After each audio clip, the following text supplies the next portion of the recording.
Hello दोस्तों, कैसे हैं आप सब। आ जाइए स्टार्ट करते हैं आज की class.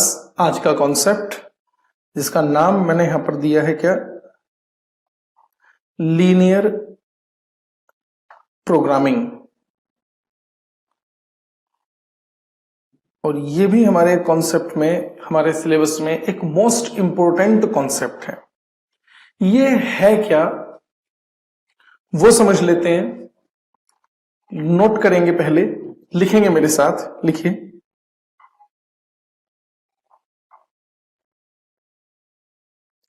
Linear programming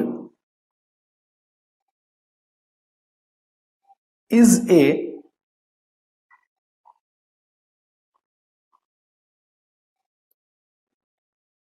mathematical technique which gives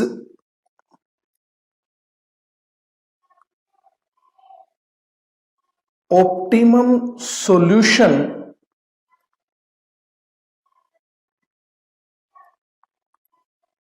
within the given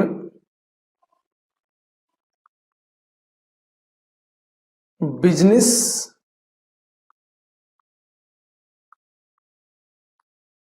constraints। ये फर्स्ट पॉइंट लिखा है हमने। आगे लिखें, in case of less constraint coma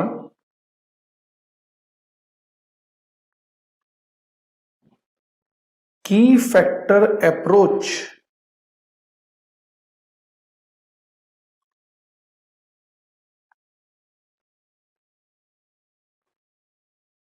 may provide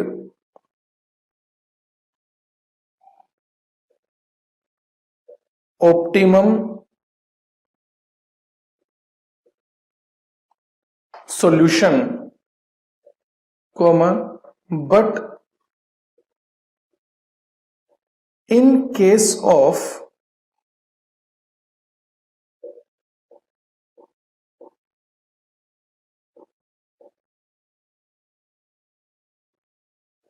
too many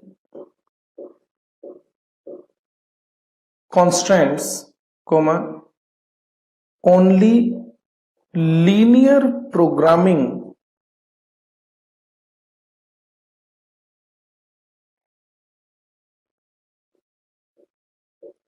can provide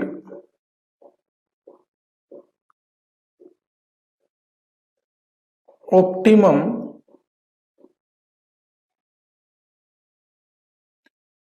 solution।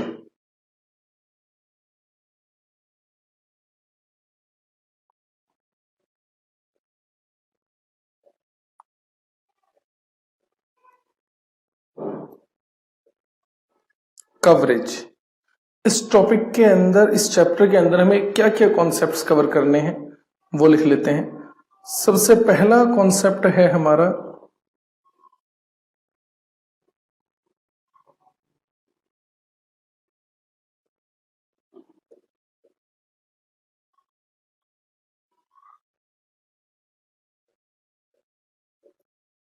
Formulation, and then second concept है हमारा solution.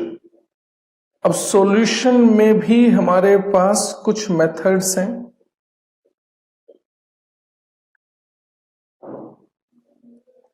ए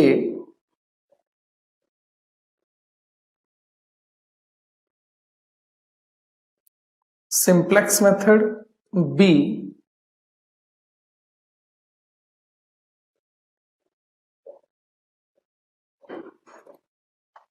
graphical method. यानी इस चैप्टर के अंदर हमें टोटल ये कॉन्सेप्ट कवर करने हैं। और इस चैप्टर में मैं आपकी लूंगा 3 नंबर ऑफ क्लासेस, जिसमें से आज हमारी चल रही है ये फर्स्ट क्लास। ये बात ठीक है। फॉर्मुलेशन, पहले तो समझते हैं ये लीनियर प्रोग्रामिंग है क्या। देखिए आपने इकोनॉमिक्स में पढ़ा होगा, इकोनॉमिक्स की बात कर रहा हूं, 11th-12th में आपने इकोनॉमिक्स की होगी तो वहां पर आपको सिखाया गया होगा कि हमेशा जो रिसोर्सेज होते हैं वो लिमिटेड सप्लाई में होते हैं, रिसोर्सेज कॉन्स्टेंट्स होते हैं, रिसोर्सेज की अवेलेबिलिटी के साथ कुछ लिमिटेशंस होती है, और उन रिसोर्सेज के अगर हम यूटिलाइजेशन की बात करें तो मोर देन वन यूटिलाइजेशन। तो हमें यह सोचना पड़ता है कि इन लिमिटेड रिसोर्सेज को किस प्रोडक्ट की मैन्युफैक्चरिंग में यूटिलाइज किया जाए जिससे कि कंपनी का टोटल प्रॉफिट क्या हो सके, मैक्सिमाइज हो सके। अच्छा, आपने मार्जिनल कॉस्टिंग की होगी। मार्जिनल कॉस्टिंग में एक कॉन्सेप्ट आता है लिमिटिंग फैक्टर या की फैक्टर।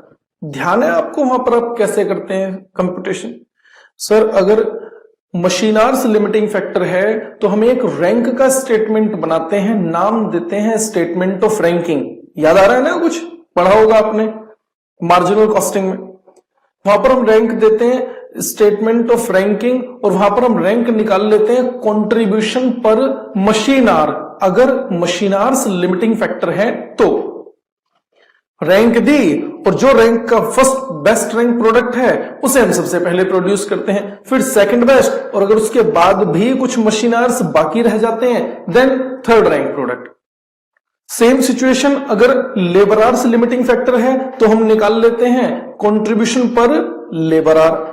अगर मटेरियल लिमिटिंग फैक्टर है तो हम निकाल लेते हैं कंट्रीब्यूशन पर केजी ऑफ मटेरियल। ऐसा ही करते हैं आप सब। चलिए सर ये तो हमने सीखा था वहां पर की फैक्टर, वो क्यों बता रहे हो? आप प्रॉब्लम समझें। मैं प्रॉब्लम क्या क्रिएट कर रहा हूं? मैं कह रहा हूं एक कंपनी है, उसके पास मशीनें हैं, मशीनें किसी भी प्रोडक्ट को प्रोड्यूस कर सकती हैं। कंपनी 4 तरह के प्रोडक्ट प्रोड्यूस करती है, 4 टाइप्स ऑफ प्रोडक्ट, और चारों प्रोडक्ट में से कोई भी प्रोडक्ट उस मशीन पर प्रोड्यूस किया जा सकता है, और वो मशीन लिमिटेड सप्लाई में है। मशीनार्स लिमिटिंग फैक्टर हैं तो आप क्या करेंगे? सर हम निकाल लेंगे कंट्रीब्यूशन पर मशीनार। अच्छा, इस क्वेश्चन में, इस प्रैक्टिकल प्रॉब्लम में मशीनार्स तो लिमिटिंग फैक्टर हैं ही, साथ में लेबर आर्स भी लिमिटिंग फैक्टर हैं। ध्यान से सुन रहे हो मेरी बात? मैंने कहा मशीनार्स तो लिमिटिंग फैक्टर हैं ही, साथ में लेबर आर्स भी लिमिटिंग फैक्टर हैं। तो अब मुझे यह बताइए कि आप कंट्रीब्यूशन पर मशीनार लेकर रैंक देंगे या कंट्रीब्यूशन पर लेबर आर लेकर रैंक देंगे?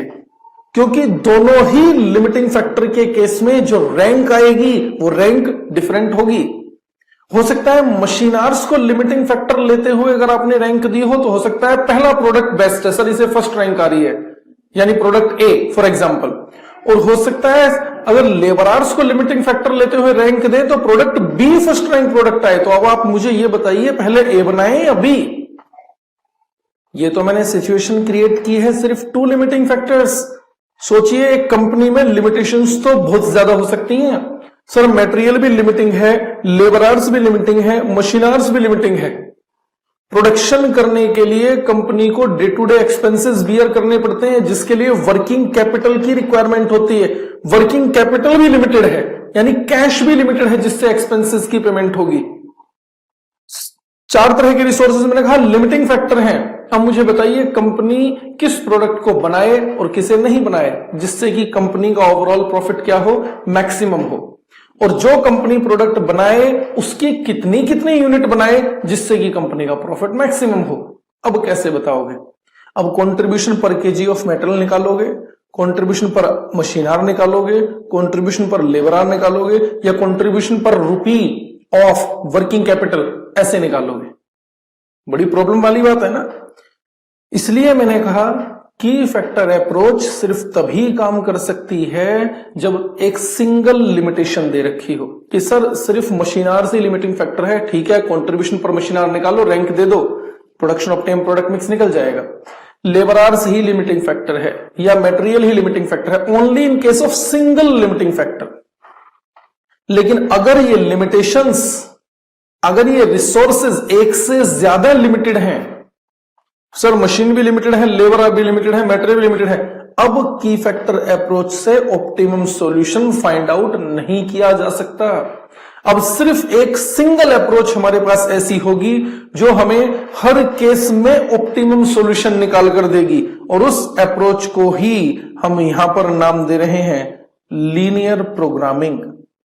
अब सोचिए जरा, कितना इंपॉर्टेंट कॉन्सेप्ट है।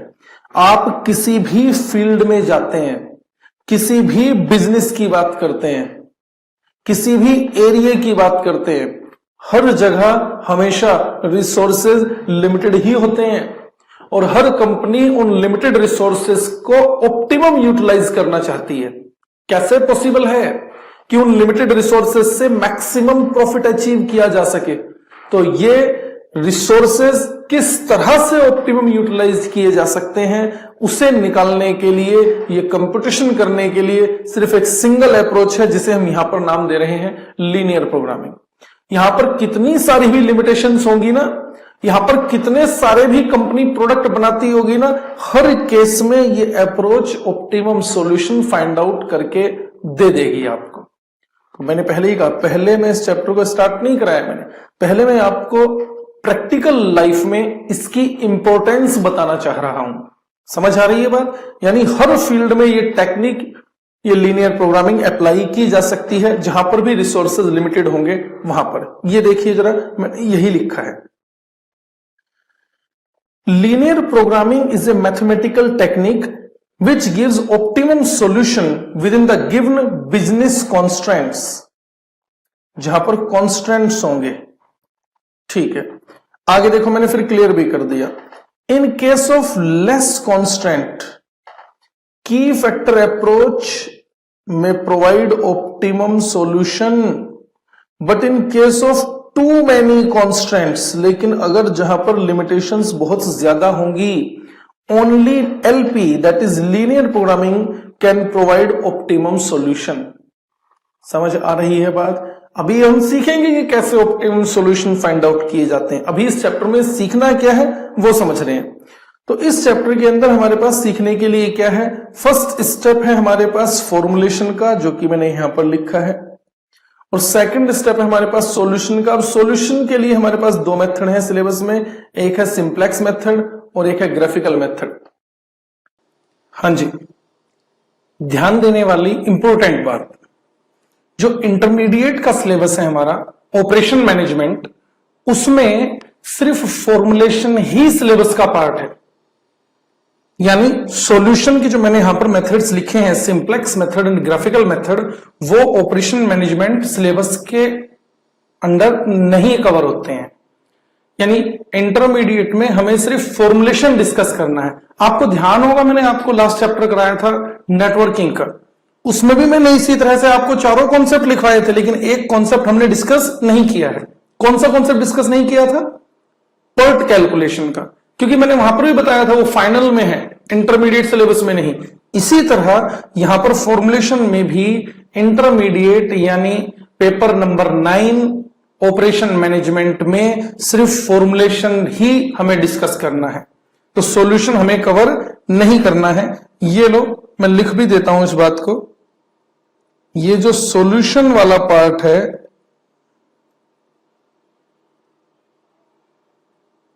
Note in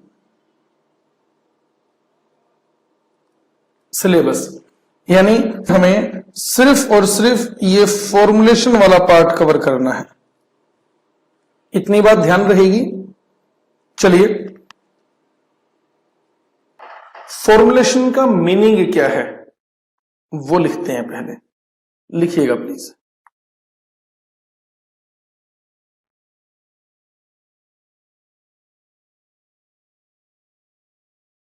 formulation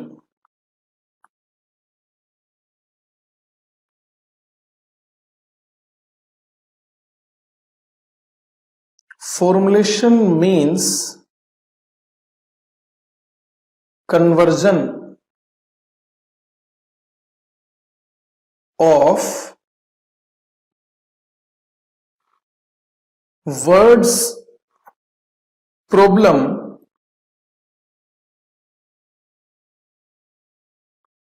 into equation format. Formulation means conversion of words problem into equation format. Full stop. In formulation,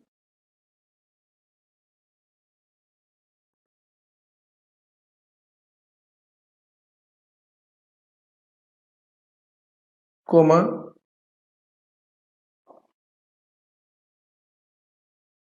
following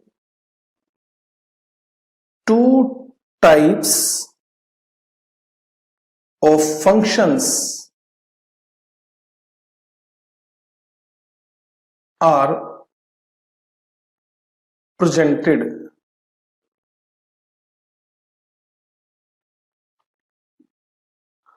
to types of functions क्या हैं? सबसे पहले लिखें objective function,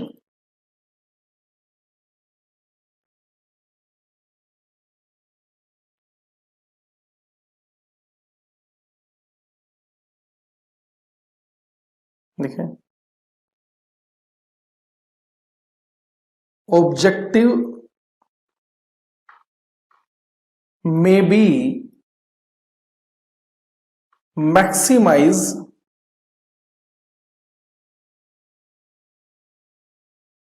in case of profit, revenue, return. Objective may be maximized in case of profit, revenue, return, etc. Second, objective may be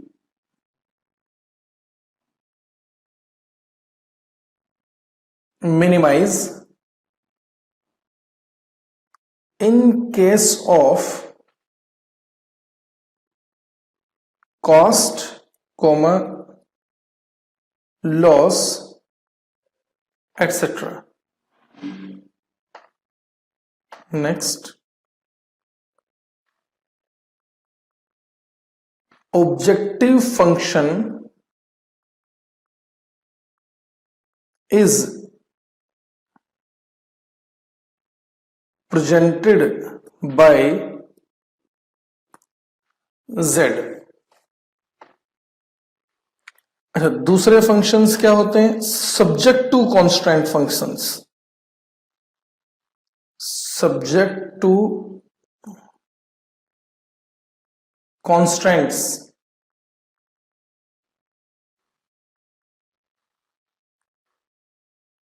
functions. तो दो तरह के हमारे पास यहां पर फंक्शंस हैं. एक है ऑब्जेक्टिव फंक्शन और एक है सब्जेक्ट टू कांस्टेंट्स फंक्शंस. लिखते हैं इसे भी.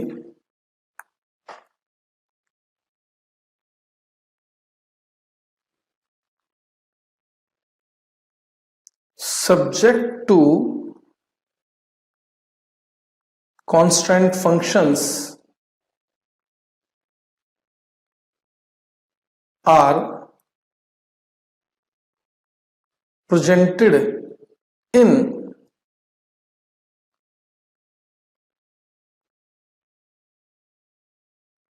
less than equal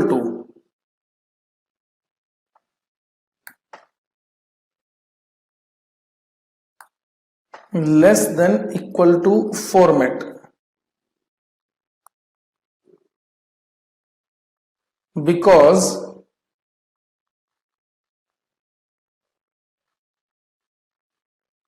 utilization of resources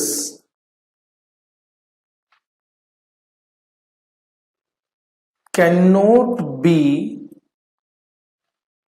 more than the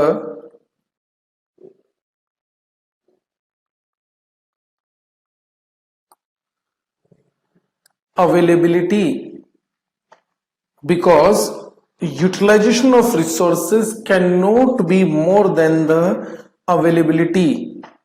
चलिए, ये सबसे पहला स्टेप है हमारा फॉर्मुलेशन, जो हम सीख रहे हैं आज की क्लास में। ध्यान से समझना फॉर्मुलेशन से मतलब क्या है।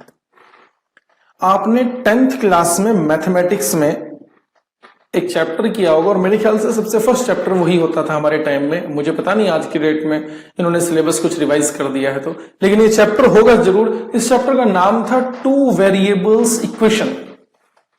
टू वेरिएबल इक्वेशंस, याद आ रहा है कुछ? जहां पर आपने पढ़ा होगा कि ए की एज बी की एज से 3 टाइम्स है, आफ्टर 10 ईयर्स 10 साल बाद अब ए की एज बी की एज का 2 टाइम्स रह जाएगी, दोनों की एज बताइए। इस तरह कुछ क्वेश्चंस किए थे आपने। तो क्या करते थे सबसे पहले हम इसमें, हमें प्रॉब्लम लिखी होती थी वर्ड्स में, ए की एज बी की एज अभी इतने टाइम से, फिर आफ्टर 10 ईयर्स इतने टाइम रह जाएगी, यानी प्रॉब्लम लिखी हुई है। हम इससे क्या करते थे, हम इससे इक्वेशन डिजाइन करते थे, हम इससे इक्वेशन बनाते थे। इस वर्ड्स प्रॉब्लम से इक्वेशन को डिजाइन करना ही फॉर्मुलेशन कहलाता है। इस वर्ड्स प्रॉब्लम से इक्वेशन को बनाना ही फॉर्मुलेशन कहलाता है। तो यानी फॉर्मुलेशन का मीनिंग क्या है, जो भी प्रॉब्लम आपको क्वेश्चन में दे रखी है उससे इक्वेशन बना लेना, बस। अच्छा, यहां पर जो इक्वेशंस बनाई जाएंगी वो कैसे बनाई जाएंगी? देखिए, 2 चीजें होंगी। एक तो होगा ऑब्जेक्टिव, यानी जो भी आप फॉर्मुलेशन कर रहे हैं, जो भी प्रॉब्लम आप सोल्व करना चाहते हैं, आपका मेन ऑब्जेक्टिव क्या है। जैसे ऑब्जेक्टिव की बात करें, अब कंपनी के पास मटेरियल, लेबर, ये सारी चीजें लिमिटिंग रिसोर्सेज में है, और कंपनी चाहती है कि अपना प्रॉफिट को मैक्सिमाइज करे, तो क्या बनाए और क्या ना बनाए, कौन से प्रोडक्ट बनाए, ए बी सी डी ई, कौन से प्रोडक्ट बनाए, इसमें से कौन से नहीं बनाए, और जो बनाए तो कितनी क्वांटिटी में बनाए। तो प्रोडक्शन करनी है, यह हमें निकालना है, लेकिन ऑब्जेक्टिव क्या है, प्रॉफिट को मैक्सिमाइज करना। यानी सबसे पहले होगा एक ऑब्जेक्टिव कि कंपनी करना क्या चाहती है, एक ऑब्जेक्टिव होगा कंपनी को प्रॉफिट मैक्सिमाइज करना है, या सर प्रॉफिट नहीं कॉस्ट दे रखी है, तो वहां पर ऑब्जेक्टिव क्या होगा, कंपनी को अपनी टोटल कॉस्ट मिनिमाइज करनी है। इसे हम नाम देते हैं ऑब्जेक्टिव फंक्शन। अब ये आपने खुद पहचानना पड़ सकता है। सोचो जरा, अगर प्रॉफिट दी होगी, सेल्स दी होगी, रिटर्न ऑन इन्वेस्टमेंट दी होगी, तो कंपनी क्या चाहेगी, ये सारी चीजें कंपनी की मिनिमाइज हो या मैक्सिमाइज हो, तो प्रॉब्लम होगी मैक्सिमाइजेशन। और अगर लॉस दे रखा है, कॉस्ट दे रखी है, तो कंपनी क्या चाहेगी, तो सर ऑब्जेक्टिव होगा कंपनी का मिनिमाइज कर लेना। ठीक है, अब प्रॉफिट को मैक्सिमाइज करना है subject to availability of resources. अब प्रॉफिट मैक्सिमाइज करना है तो सर मैक्सिमम यूनिट बनाओ। अब यूनिट बनाए कहां से, रिसोर्सेस तो लिमिटेड हैं। तो दूसरे जो फंक्शंस होते हैं जो उस प्रॉफिट को मैक्सिमाइज करने से रिस्ट्रिक्ट करते हैं, उन्हें हम नाम देते हैं सब्जेक्ट टू कॉन्स्ट्रेंट्स। और वो फंक्शन कैसे प्रेजेंट किया जाएगा, वो हमेशा less than equal to format में प्रेजेंट किया जाएगा। Less than equal to format से मेरा मतलब क्या है, सोचिए हमारे पास मशीन है जो सिर्फ 200 आवर्स वर्क कर सकती है। अब 200 घंटे हम मशीन को चला सकते हैं, तो या तो प्रोडक्शन करते समय 200 घंटे चलाएंगे या 200 घंटे से कम चलाएंगे। ऐसा हो सकता है कि सर मशीन 200 घंटे चल सकती थी, हमने 300 घंटे चला दी, पॉसिबल है। यानी हम जो मशीन को यूटिलाइज करेंगे मशीन आवर्स, या तो वो मशीन आवर्स लेस देन 200 होंगे, या वो मशीन आवर्स एग्जैक्टली 200 होंगे। मोर देन 200 तो नहीं हो सकता ना। तो इसलिए मैंने कहा जो रिसोर्सेज का यूटिलाइजेशन है वो कभी भी अवेलेबिलिटी से तो ज्यादा हो ही नहीं सकता है। या तो जितना अवेलेबल है एग्जैक्ट उतना ही यूज कर किया जा सकता है, या फिर जितना अवेलेबल है उससे कम यूज किया जा सकता है। अब मेरे पास है ही अगर 5000 रुपीज, तो मैं 6000 कैसे खर्च कर सकता हूं, या तो 5000 करूंगा या 5000 से कम करूंगा, ज्यादा तो हो ही नहीं सकता। ये कैश भी तो एक रिसोर्सेज ही है। बात समझ आती है? एक बार जरा देखना हमने लिखा क्या है। ये देखिए, formulation means conversion of words problem into equation format. आगे देखें, in formulation there are 2 types of functions are presented. पहला फंक्शन हमने क्या लिखा है, ये देखिए ऑब्जेक्टिव फंक्शन, यानी ये जो काम हम कर रहे हैं, जो सॉल्यूशन हम निकाल रहे हैं, हमारा ऑब्जेक्टिव क्या है। और दूसरे फंक्शन मैंने क्या लिखे हैं, ये देखिए subject to constraints functions. Objective function पढ़ लेते हैं पहले। ऑब्जेक्टिव फंक्शन में भी maximise in case of profit, revenue, return etcetera पहचान सकते हो आप। ऑब्जेक्टिव में भी minimise in case of cost, loss etcetera. Objective function is presented by z।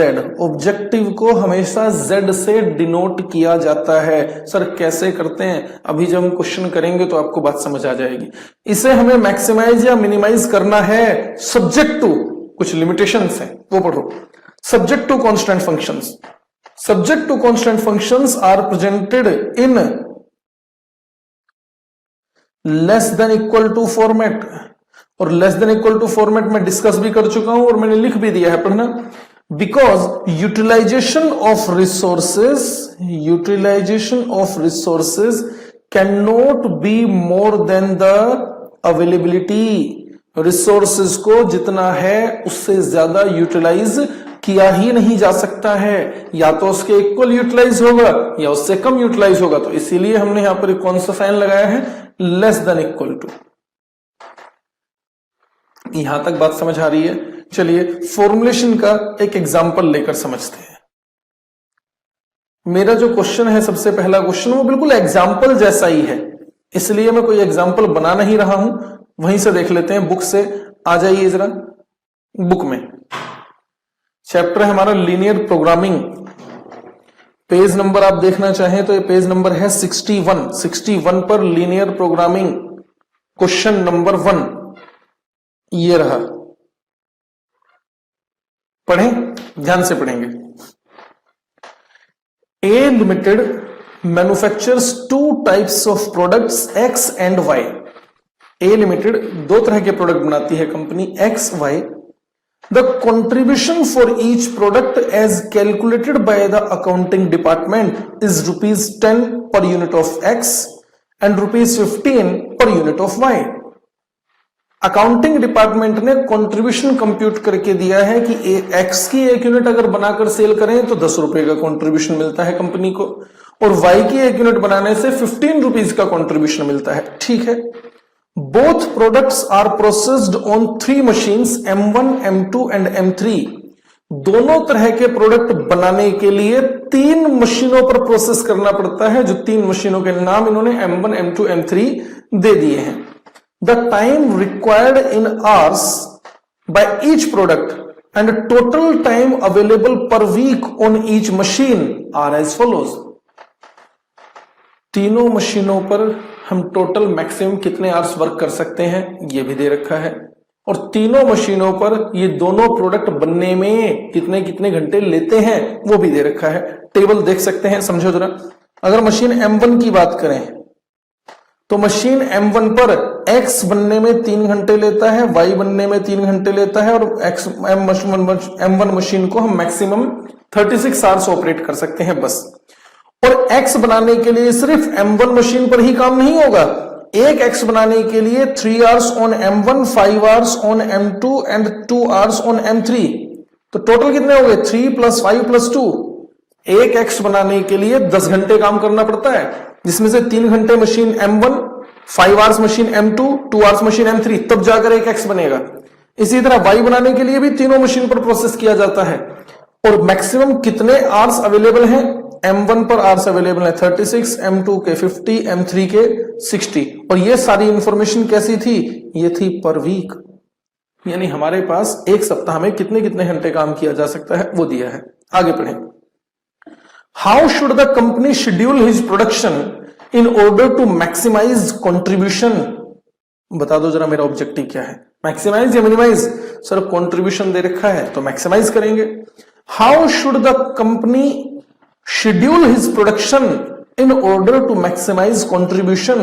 Formulate the problem as a linear programming problem. इस problem को formulate करें linear programming problem की तरह। देखते हैं जरा कैसे करते हैं, समझ लीजिए please.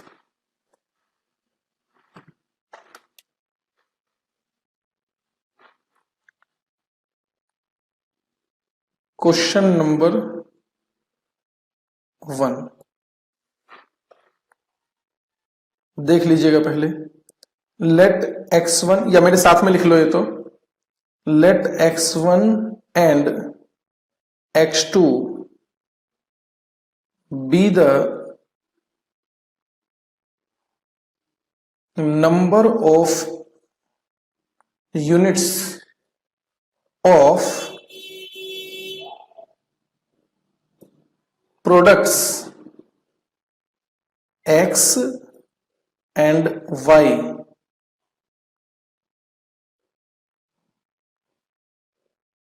respectively to be produced.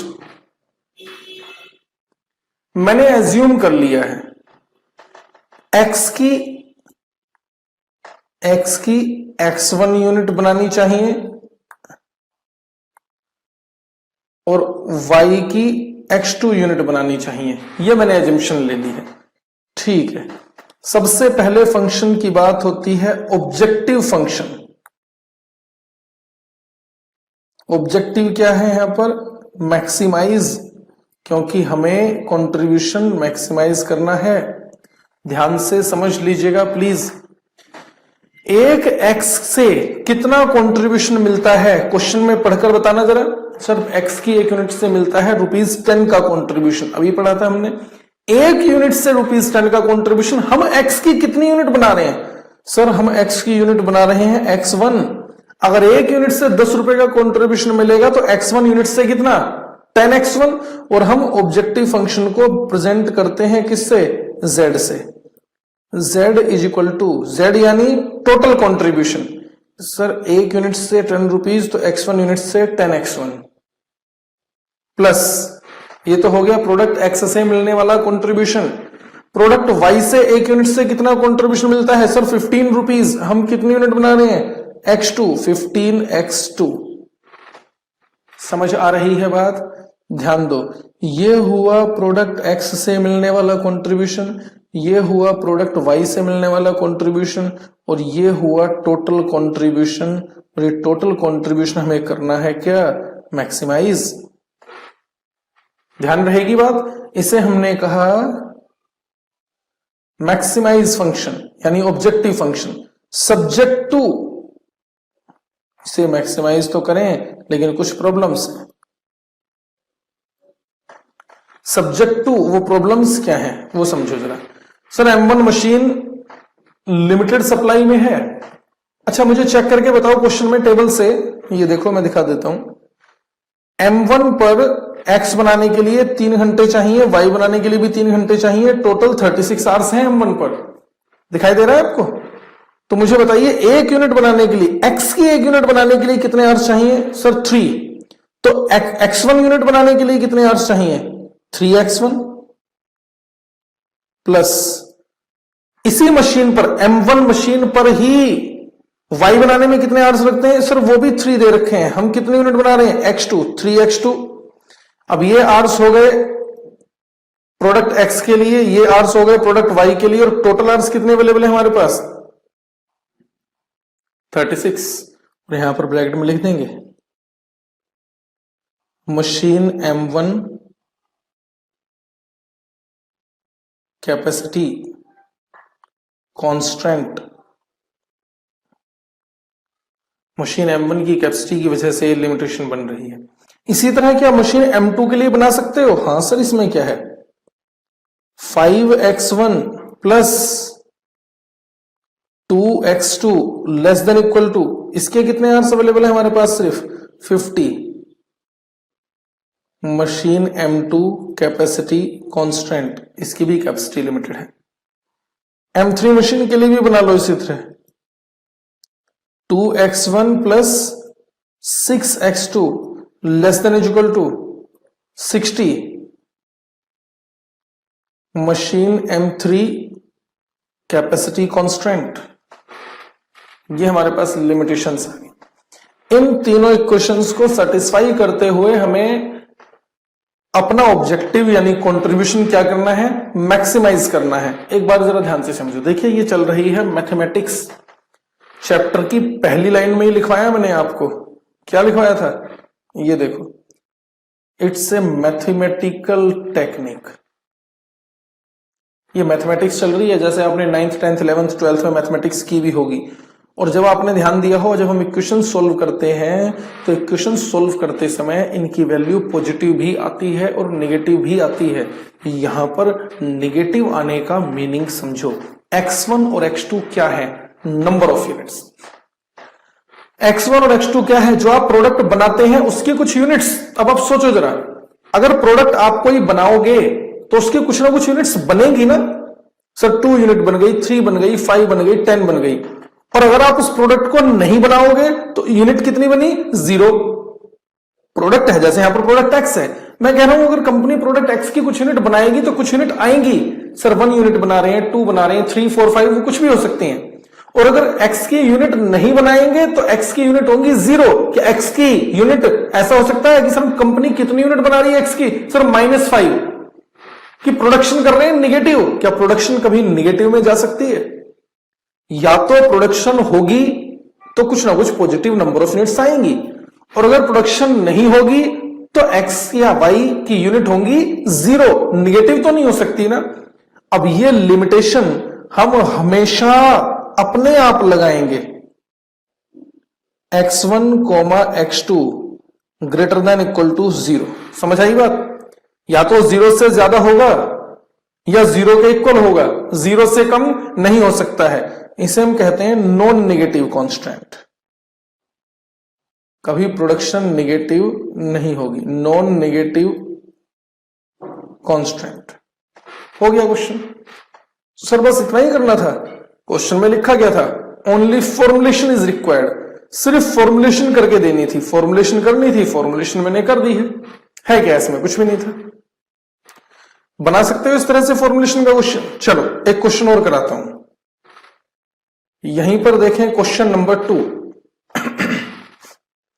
और ये क्वेश्चन नंबर 2 ये सिंपल सा क्वेश्चन तो एग्जाम में आया भी है। अब देखना जरा कितना सिंपल सा क्वेश्चन है। पढ़ो जरा please.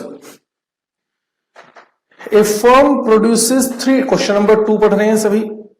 A firm produces 3 types of products A, B and C। 3 तरह के प्रोडक्ट बनाती है company. The profit on 1 unit of type A, B and C are ₹3, 2 and 4 respectively. Profit दे दिया है आपको। A की 1 यूनिट से ₹3 का प्रॉफिट है, B की 1 यूनिट से ₹2 प्रॉफिट, C की 1 यूनिट से ₹4 का प्रॉफिट है। ए फर्म हैज 2 मशीन्स। अच्छा, the firm has 2 machines and below is given the required processing time in minutes. यहां पर आवर्स में नहीं, यहां पर मिनट्स में है। For each machine on each product. Her machine her product पर कितने घंटे चलानी पड़ती है वो बता रहे हैं। अच्छा, मशीन का नाम क्या दिया है? मशीन है C, G and H। A बनाने के लिए 4 hours on machine G, 3 hours on machine H। B बनाने के लिए 3 hours on machine G, 3 hours on machine H। बिल्कुल उसी तरह का क्वेश्चन है, नीचे पढ़ना। The machine G and H are available for not more than 2000 minutes and 2500 minutes respectively. यहां पर वर्ड एंड और लिख लेना। 2000 मिनट्स एंड 2500 मिनट्स रेस्पेक्टिवली। इससे ज्यादा ये मशीनें काम नहीं कर सकती। The firm must manufacture 100 A's। The firm must manufacture 100 A's, 200 B's and 50 C's। ये कुछ और लिमिटेशन दे दी। कह रहे हैं A की कम से कम 100 यूनिट बनानी ही पड़ेगी, मस्ट वर्ड आया है। B 200 यूनिट्स कम से कम, और C 50 यूनिट्स कम से कम बनानी पड़ेंगी। Only formulate LPP, do not solve the LPP। सिर्फ फॉर्मुलेशन करके देनी है, सॉल्यूशन नहीं करना है। देख लेते हैं। अब तो आप साथ साथ में खुद मेरे साथ कर सकते हो। Question number 2।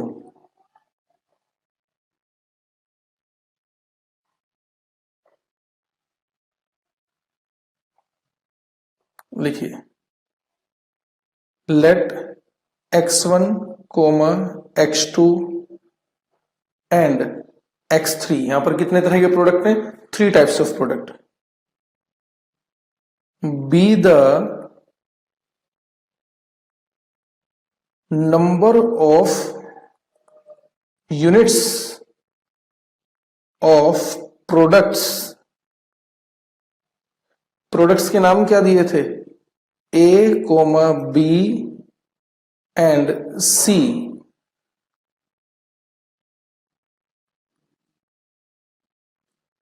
रेस्पेक्टिवली। ए की हमने यूनिट्स एज्यूम की x1, बी की यूनिट एज्यूम की x2 और सी की यूनिट एज्यूम की x3। हाँ जी बताइए जरा, ऑब्जेक्टिव क्या है? मैक्सिमाइज, क्योंकि प्रॉफिट दे रखा है यहां पर भी। Maximize z is equal to A से कितना प्रॉफिट मिलता है? 3 रुपीज का। हम कितने यूनिट बना रहे हैं? x1, 3x1 प्लस बी की एक यूनिट से 2 रुपीज का प्रॉफिट है, 2x2 प्लस 4x3। ये हमें मैक्सिमाइज करना है सब्जेक्ट टू, लेकिन कुछ लिमिटेशन भी हैं। और लिमिटेशन क्या है? मशीन की कैपेसिटी। जरा ध्यान देना, मशीन की कैपेसिटी कितनी कितनी है। पहले जी मशीन की बात करते हैं। जी मशीन पर ए बनाने में 4 आवर्स लगते हैं, तो यानी 4x1 प्लस बी बनाने में 3 hours, 3x2 plus 5x3 less than equal to, अच्छा सॉरी आवर्स नहीं है, आवर्स नहीं थे प्लीज, ये मिनट्स हैं। तो 4 मिनट्स, 3 मिनट्स, 5 मिनट्स, टोटल कितने मिनट्स अवेलेबल है हमारे पास जी मशीन पर? 2000 minutes. Machine G capacity constant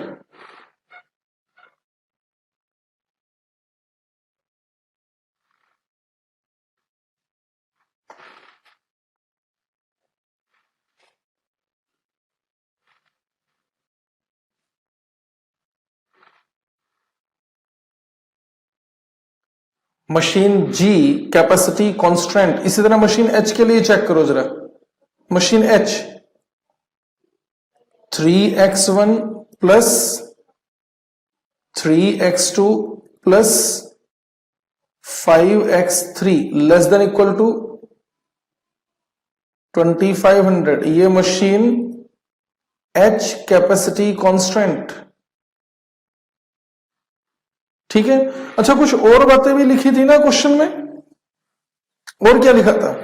देखो जरा नीचे,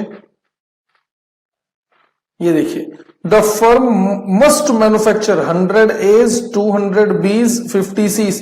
इतनी यूनिट तो हमें एबीसी की बनानी ही पड़ेंगी, ये देखिए।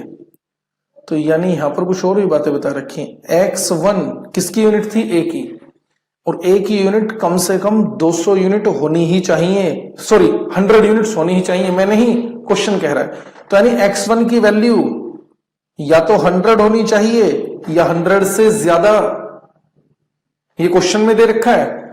इसी तरह x2 greater than equal to 200, या तो x2 की वैल्यू यानी प्रोडक्ट बी की यूनिट्स या तो 200 होनी चाहिए, 200 से ज्यादा कम नहीं होनी चाहिए।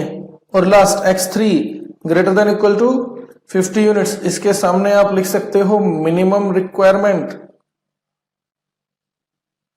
ये क्वेश्चन में दे रखा है, इतनी यूनिट बनानी ही पड़ेंगी, मस्ट प्रोड्यूस वर्ड था।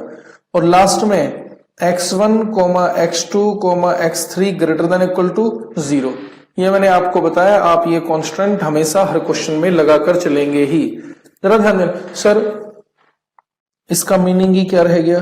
जो हम पहले ही कह रहे हैं x1 की वैल्यू 100 से ज्यादा है, 200 से ज्यादा है, 50 से ज्यादा है, तो 0 से तो ज्यादा होगी ही। ये बिल्कुल सही बात है, लेकिन प्रॉब्लम मैं क्या कह रहा हूं वो समझो। हमारे पास कांस्टेंट्स बहुत सारे हैं और हमारा सॉल्यूशन वो होगा जो इन सभी कांस्टेंट्स को सेटिस्फाई करता होगा। तो आप ये 0 वाला कांस्टेंट हमेशा ही हर क्वेश्चन में लगाकर चलेंगे ही, ध्यान रहेगी ये बात। ये वाला क्वेश्चन भी हमारा कंप्लीट हो गया है। आगे चलें, देखिए फॉर्मुलेशन क्या है वो समझ आ गया, आपको इक्वेशन ड्रॉ करनी है। पहले आप क्वेश्चन को खुद पढ़ें, फिर मैं पढ़ाऊंगा। आ जाइए क्वेश्चन नंबर 3 पर। क्वेश्चन नंबर 3 पढ़ रहे हैं आप, पढ़िए।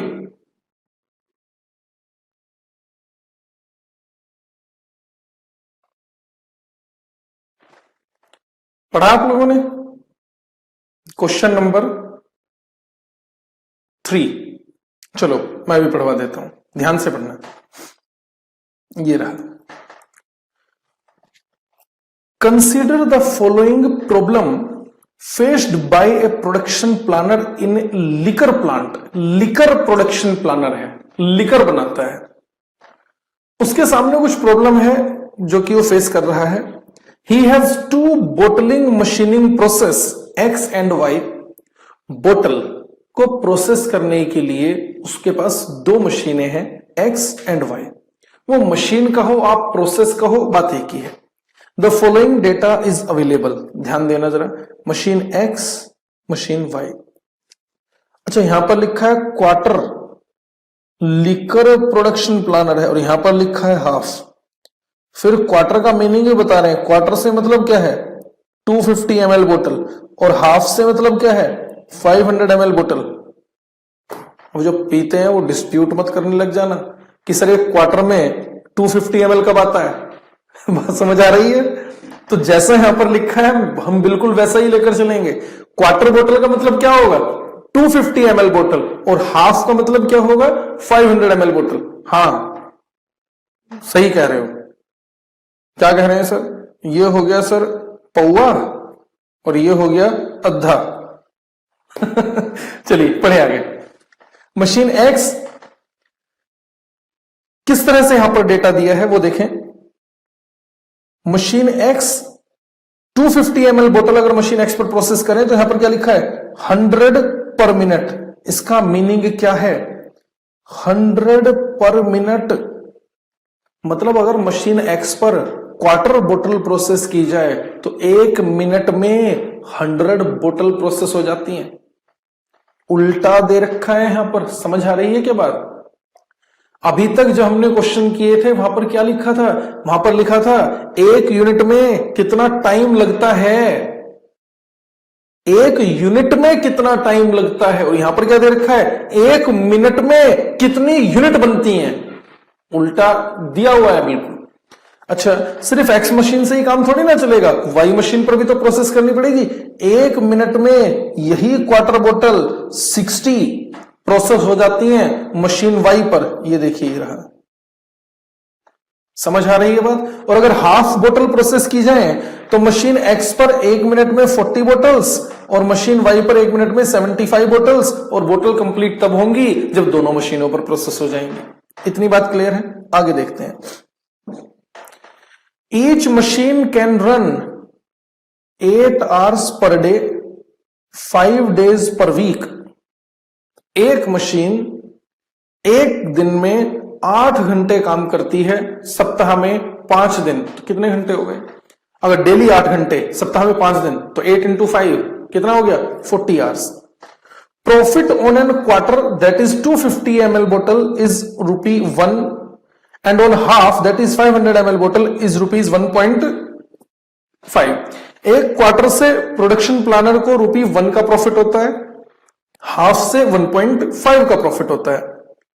Weekly production of the drink, drink की बात आ गई है, ध्यान से समझें। देखिए खाली बोतलें थोड़ी ना बेचनी है, उसने ग्लास बोतल्स हाफ की बना ली है, क्वार्टर बना ली है, खाली थोड़ी ना बिकेंगे, उनमें ड्रिंक भी तो फिल करके बेची जाएगी। ये क्या लिखा है वीकली प्रोडक्शन, एक सप्ताह में कितनी ड्रिंक प्रोड्यूस की जा सकती है। Weekly production of the drink can not exceed 1,3,12,500 ml and the market can absorb 25,000 quarters that is 250 ml bottle and 7,000 half that is 500 ml bottle per week। एक सप्ताह में मार्केट में 25,000 से ज्यादा क्वार्टर नहीं बेचे जा सकते। एक सप्ताह में मार्केट में 7,000 से हाफ नहीं ज्यादा बेचे जा सकते। ये क्वेश्चन में लिखा है। अब एक बात बताओ, अगर 25,000 से ज्यादा क्वार्टर बिकेंगे ही नहीं तो बनाने का कोई फायदा है? 7,000 हाफ से ज्यादा बिकेंगे ही नहीं तो बनाने को कोई बेनिफिट होगा? इससे ज्यादा हम प्रोड्यूस करेंगे ही नहीं। आगे देखिए, the planner wishes to maximise his profit. इसे बताने वाली क्या बात है, ऊपर ही जब हमें पता चल गया था क्वार्टर से ₹1 का प्रॉफिट है और हाफ से 1.5 का प्रॉफिट है, तो प्रॉफिट मैक्सिमाइज ही करना प्रोडक्शन प्लानर का ऑब्जेक्टिव होगा। The planner wishes to maximize his profit, subject of course to all the production and marketing restrictions. Profit maximize करना है सभी restrictions को consider करते हुए, सभी restrictions को satisfy करते हुए। तो कुछ production restrictions है और कुछ marketing restrictions है। Production restrictions क्या है? हमारे पास production करने के लिए मशीनें लिमिटेड हैं, हमारे पास प्रोडक्शन करने के लिए ड्रिंक की कैपेसिटी भी लिमिटेड है। और मार्केटिंग रिस्ट्रिक्शन क्या है? 25,000 से ज्यादा क्वार्टर नहीं बिकेंगे और 7,000 से ज्यादा हाफ नहीं। तो दोनों तरह की कंडीशंस को सेटिस्फाई करते हुए उसका मेन ऑब्जेक्टिव है अपना प्रॉफिट मैक्सिमाइज करना। लास्ट पॉइंट पढ़ रहा हूं मैं, formulate this as a linear programming problem. कह रहे हैं इसकी फॉर्मुलेशन कीजिए। कर सकते हो क्या फॉर्मुलेशन? सर क्वेश्चन तो बड़ा लेंथी सा हो गया है, ये तो समझ ही नहीं आ रहा। मैंने तो पहले ही कहा है प्रॉब्लम फॉर्मुलेशन में ही है। जब सॉल्यूशन करना सिखाऊंगा तो सॉल्यूशन में प्रॉब्लम नहीं आएगी, स्टार्टिंग में प्रॉब्लम आएगी, लेकिन जैसे ही कॉन्सेप्ट समझ आ जाएगा फिर प्रॉब्लम खत्म। लेकिन फॉर्मुलेशन एक ऐसा कॉन्सेप्ट है कि हर क्वेश्चन अपने आप में एक डिफरेंट क्वेश्चन दिखाई देगा और ध्यान से नहीं पढ़ोगे तो गलत कर लोगे। गलत कर लोगे मतलब मार्क्स मिलने ही नहीं है। समझ लीजिएगा पहले question number 3, let x1 and x2 be the number of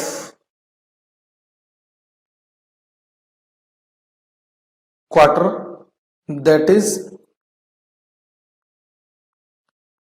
250 ml bottles and half, that is 500 ml bottles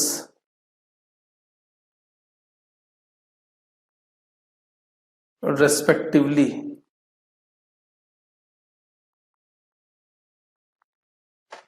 समझ आई बात? मैंने एज्यूम कर लिया है कि क्वार्टर बोतल बनाना चाहिए, 250 ml वाली बोतल बनानी चाहिए x1 और हाफ वाली बोतल बनानी चाहिए x2। तो ऑब्जेक्टिव फंक्शन में तो मुझे लगता नहीं कि आपको कोई प्रॉब्लम आने वाली है। क्या ऑब्जेक्टिव है? मैक्सिमाइज। एक क्वार्टर से कितना प्रॉफिट था? 1 रुपए का। तो 1x1, पहले z तो लिखो, z is equal to 1x1 plus 1.5x2। ये हो गया हमारा ऑब्जेक्टिव जो कि मैक्सिमाइज करना है। अब क्या? Subject to.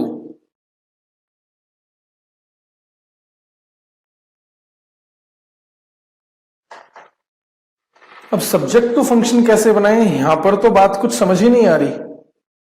देखना जरा, यहां पर तो कुछ और ही तरह से दे रखा है। कह रहे एक्स मशीन पर अगर 1 मिनट में क्वार्टर बोतल बनाए तो 100 बोतल बनेगी और उसी 1 मिनट में अगर हाफ बोतल बनाए तो 40 बोतल बनेगी। और ये मशीन कितने घंटे काम कर सकती है? 8 hours for 5 days in a week. अब कैसे निकालें? ध्यान से समझना, मैं कैसे कंप्यूट करूंगा देख लो। पहले मैं बात कर लेता हूं एक पर्टिकुलर मशीन की।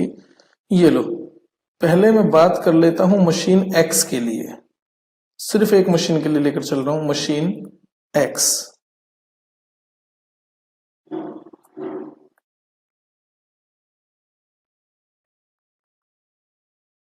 Quarter, half.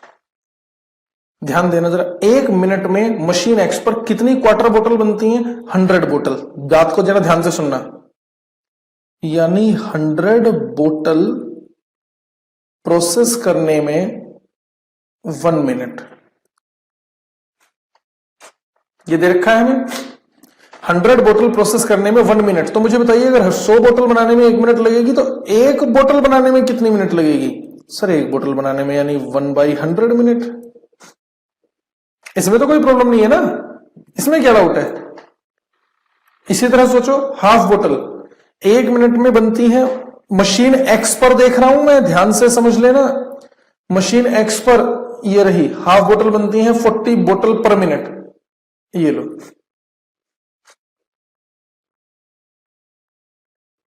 40 bottles in 1 minute, then 1 बोतल में कितना टाइम लगेगा? 1/40 मिनट। इतनी बात समझ आ रही है? अब जरा ध्यान दो, एक क्वार्टर बनाने में 1/100 मिनट, हमें कितने क्वार्टर बनाने हैं? x1, तो ये क्या हो गया? 1/100 x1। ये क्या निकाल दिया मैंने? मशीन x की वो मिनट्स जो क्वार्टर बनाने में कंज्यूम होंगी, प्लस एक हाफ बनाने में 1/40 मिनट, ये एक हाफ का है, हमें कितने हाफ बनाने हैं? x2, तो ये हो जाएगा 1/40 x2। ये किस में चल रहा है टाइम? मिनट में। ये टाइम आ गया मशीन x का क्वार्टर बनाने में, ये टाइम आ गया मशीन x का हाफ बनाने में, और मैक्सिमम कितने टाइम काम किया जा सकता है? 8 आवर्स इंटू 5 डेज। ध्यान से, ये मिनट था, ये मिनट में है, तो इसे भी मिनट में कन्वर्ट करो। क्या कर दें? आवर्स से मिनट में कन्वर्ट करने के लिए 1 घंटे में कितनी मिनट होती हैं? 60 मिनट्स। चलिए बताइए जरा, इसका एलसीएम ले लेते हैं। कितना आ जाएगा एलसीएम? इसका एलसीएम आ जाएगा 200। सोल्व करना जानते हो ना मैथमेटिकली? ये तो ये बनेगा सर 2x1 प्लस, और ये बनेगा 5x2 less than equal to, ये मल्टीप्लाई करके बताओ जरा कितना आ गया? 8 इंटू 5 40, 40 प्लस 60 2400। इस 200 को इधर ले जाते हैं, ये मल्टीप्लाई हो जाएगा, ये आ गया 2x1 plus 5x2 less than equal to 200 को वहां पर मल्टीप्लाई करेंगे, क्या बन गया? 4,80,000 बन गया। देखो कांस्टेंट।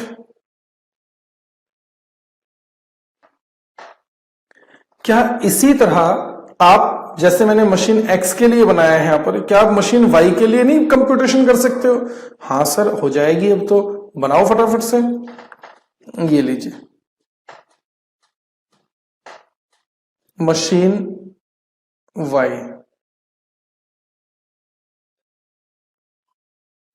सेम उसी तरह यहां पर हम बात कर रहे हैं किसकी? Quarter, half. मशीन y पर 1 मिनट में कितने क्वार्टर बनते हैं? मशीन y पर 1 मिनट में कितने क्वार्टर पूछ रहा हूं मैं? ये देखिए सर, 60 क्वार्टर और 75 हाफ। 60 और 75 यानी 60 बोटल्स इन 1 मिनट, देन 1 बोतल इन 1/60 मिनट्स। इसी तरह हाफ के लिए कर लो, 75 बोटल्स इन 1 मिनट, देन 1 बोतल इन 1/75 मिनट्स। टोटल ये मशीन कितने घंटे काम कर सकती है? सेम। ये लीजिए, इसका भी कांस्टेंट बना देते हैं, 1/60 x1 plus 1/75 x2 less than is equal to 1/60 x1 plus 1/75 x2 less than is equal to 8 hours into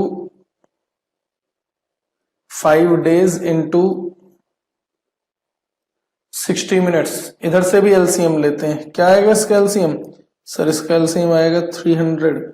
ये क्या बनेगा? 5x1 plus 4x2 less than equal to 2400 minutes. इस 300 को इधर ले जाकर मल्टीप्लाई कर दो, 5x1 plus 4x2 less than equal to 7,20,000। देखिए, मशीन x का कांस्टेंट मैंने बना दिया है, मशीन y का कांस्टेंट मैंने बना दिया है, और क्या दिया था इन्होंने? ड्रिंक की कैपेसिटी भी लिमिटेड दे रखी थी, और ड्रिंक कितनी प्रोड्यूस की जा सकती थी देखना जरा। ड्रिंक के लिए देखिए, ये दे रखा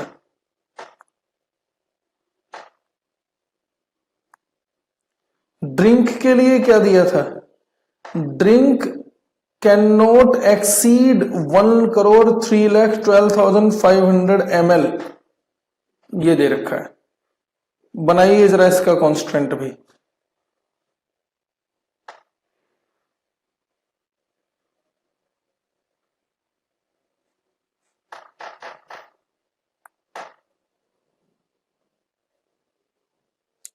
ड्रिंक कैपेसिटी बताओ जरा मुझे, एक क्वार्टर बोतल में कितनी ड्रिंक की बात की है इन्होंने, 250 ml। अगर एक क्वार्टर में ही 250 ml फिल कर देंगे तो हम क्वार्टर बना कितने रहे हैं, x1 क्वार्टर। अगर एक क्वार्टर में 250 तो x1 क्वार्टर में कितनी, 250 x1 ml। इतनी ड्रिंक आ गई क्वार्टर में। हाफ में कितनी, 500 x2 ml। और टोटल कैपेसिटी हमारे पास कितनी दे रखी है, 1,03,12,500 ml। आप चाहें तो इसे सोल्व कर सकते हैं, पूरी इक्वेशन 250 से डिवाइड हो जाएगी। देखो जरा, x1 प्लस 250 से डिवाइड कर रहा हूं, 2x2 less than is equal to, इसे 250 से डिवाइड करना, 1,03,12,500 डिवाइड बाई 250, 41,250 बन गया है कांस्टेंट भी। क्या और भी कोई लिमिटेशंस दे रखी थी, हाँ अब दे रखी थी मार्केट रिस्ट्रिक्शंस। मार्केट रिस्ट्रिक्शंस क्या लिखा था, क्वार्टर कितने से ज्यादा नहीं बेचे जा सकते, 25,000 से, तो x1 less than equal to 25,000। समझ आया, यानी x1 जो यूनिट्स हैं या तो 25,000 हो या 25,000 से कम हो, ज्यादा नहीं हो। क्यों, ज्यादा बिकेंगे ही नहीं, लिखा था ना, मार्केट कैन एब्जॉर्ब। ये देखो फिर से दिखा देता हूं, ये देखिए लिखा, the market can absorb 25,000 quarter that is 250 ml and 7,000 half that is 500 ml per week. इससे ज्यादा नहीं बिकेगा, तो या तो इतना बनाओ या इससे कम, ज्यादा बिकेगा ही नहीं, तो बनाने से फायदा क्या है। इसी तरह x2 less than equal to 7,000 हो गया। देखिए जब इस तरह से क्वेश्चन हम करेंगे, इस तरह से मेरा मतलब क्या है, आपने ध्यान दिया, मैंने बीच बीच में हेडिंग डालकर बहुत सारी कंप्यूटेशन की है। जैसे हमने यहां पर ये कंप्यूटेशन की है बीच में, फिर हमने और भी कंप्यूटेशन की है, यहां पर ये कंप्यूटेशन की है, जबकि पिछले दो क्वेश्चन में इस तरह की कंप्यूटेशन हमें नहीं करनी पड़ी। जब इस तरह बीच बीच में कंप्यूटेशन करनी पड़ती है तो लास्ट में हम एक बार अपना फाइनल सॉल्यूशन दोबारा से लिख कर दिखाएंगे, दोबारा से लिख कर दिखाएंगे। ये लो, मैक्सिमाइज क्या था, z is equal to 1x1 plus 1.5 x2।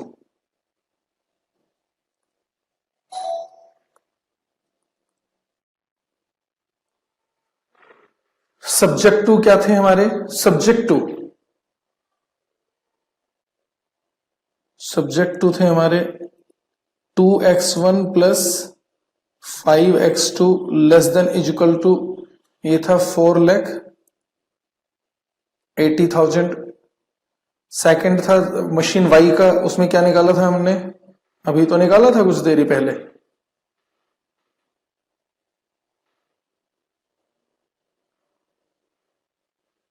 5x1 plus 4x2 less than is equal to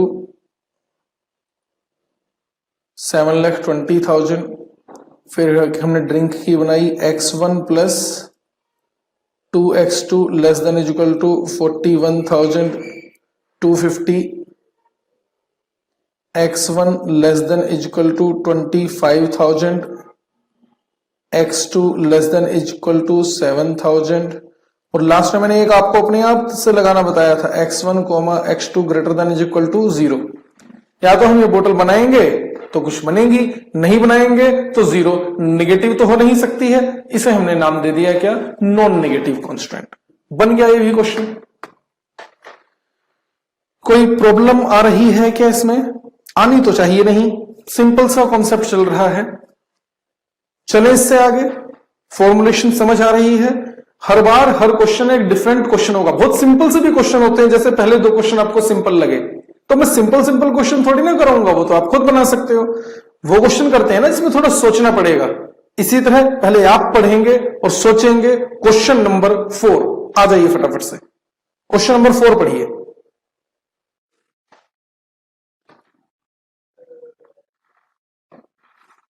हाँ जी, क्वेश्चन नंबर पढ़ रहे थे हम, क्वेश्चन नंबर 4 पढ़ा आप लोगों ने? चलो पढ़ते हैं फिर से। A company manufactures two types of products X and Y.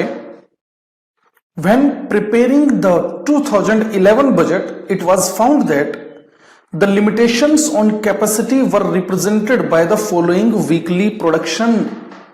Underline करें, limitation on capacity were represented by the following weekly production.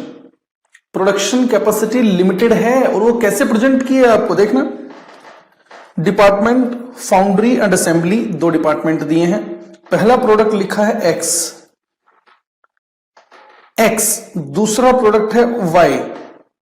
ध्यान से समझना प्लीज। फाउंड्री डिपार्टमेंट में अगर एक्स प्रोडक्ट बनाया जाए तो 160 यूनिट्स बन सकती हैं, और फिर बीच में क्या है और, अगर वाई बनाया जाए तो 240 यूनिट्स बन सकती हैं।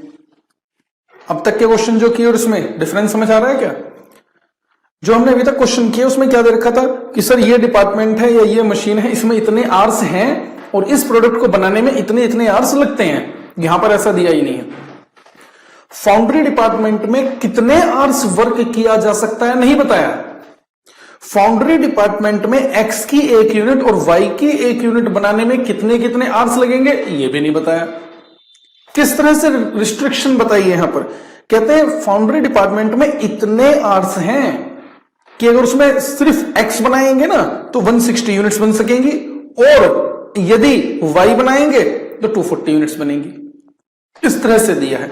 इसी तरह आप देखेंगे जरा मशीन शॉप में, मशीन शॉप में अगर एक्स को प्रोसेस करेंगे तो 200 यूनिट्स की कैपेसिटी है, और अगर वाई को प्रोसेस करेंगे तो 150 यूनिट्स की कैपेसिटी है। आगे तो आपको दे दिया है कंट्रीब्यूशन पर मॉडल, एक एक्स से 200 का और एक वाई से 150 का कंट्रीब्यूशन कंपनी को रिसीव होता है। इन एडिशन, इसके अलावा the material required for model X was in short supply. इसके अलावा एक्स मॉडल बनाने के लिए, एक्स प्रोडक्ट बनाने के लिए जो मटेरियल चाहिए वो भी लिमिटेड क्वांटिटी में है, and only sufficient for 140 units per week could be guaranteed for the year. और एक पीरियड के अंदर सिर्फ 140, एक साल के अंदर सिर्फ 140 यूनिट्स के मटेरियल की गारंटी है बस। यानी 1 यूनिट बनाने में कितना मटेरियल लगता है नहीं बताया, कितना मटेरियल अवेलेबल है नहीं पता। कहते हैं इतना मटेरियल है कि 140 यूनिट्स पर काम किया जा सकता है प्रोडक्ट एक्स की। सेम उसी तरह जैसे रिसोर्सेस की बात की थी।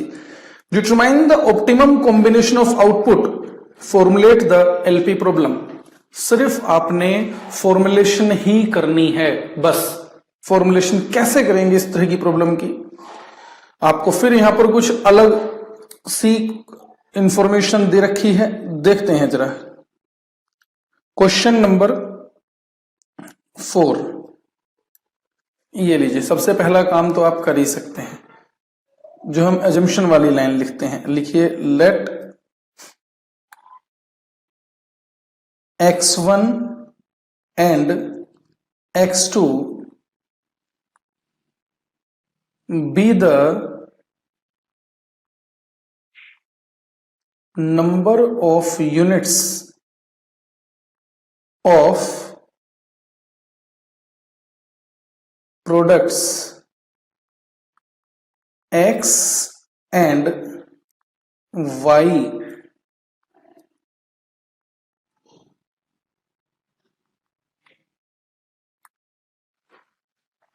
respectively। अब क्या मैक्सिमाइज, क्योंकि क्या दिया है यहां पर कंट्रीब्यूशन दे रखा है, maximise z is equal to एक x से कितना कंट्रीब्यूशन था 200x1 प्लस 150x2। ठीक है, अब क्या लें सब्जेक्ट टू।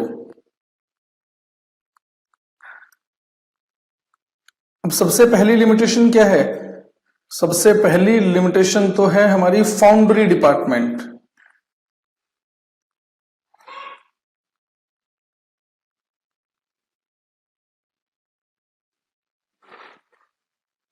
फाउंड्री डिपार्टमेंट क्या लिखा था, आर्स हमें बताए नहीं, कितने आर्स लगते हैं अभी नहीं दिए, दे रखा है 160 यूनिट बन सकती हैं एक्स की या फिर 240 यूनिट्स बन सकती हैं वाई की, इतना टाइम है। कितने आर्स है मुझे नहीं पता। देखिए जरा मैं क्या करूंगा, let total hours available in foundry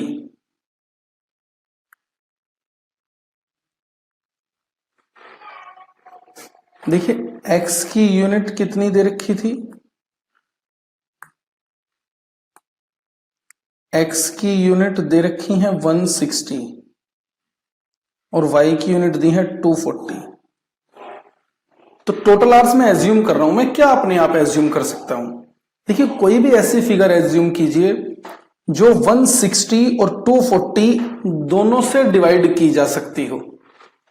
आपने मेरी बात को उल्टा सुन लिया है, ध्यान से सुनो क्या कहा मैंने, कोई भी ऐसी फिगर जो 160 और 240 दोनों से डिवाइड की जा सकती हो। तो ऐसी कोई फिगर है जो 160 और 240 दोनों से डिवाइड हो जाए, ये लो मैं लिख देता हूं 480। क्या 480 160 से डिवाइड हो जाएगा, हाँ। क्या 480 240 से डिवाइड हो जाएगा, हाँ।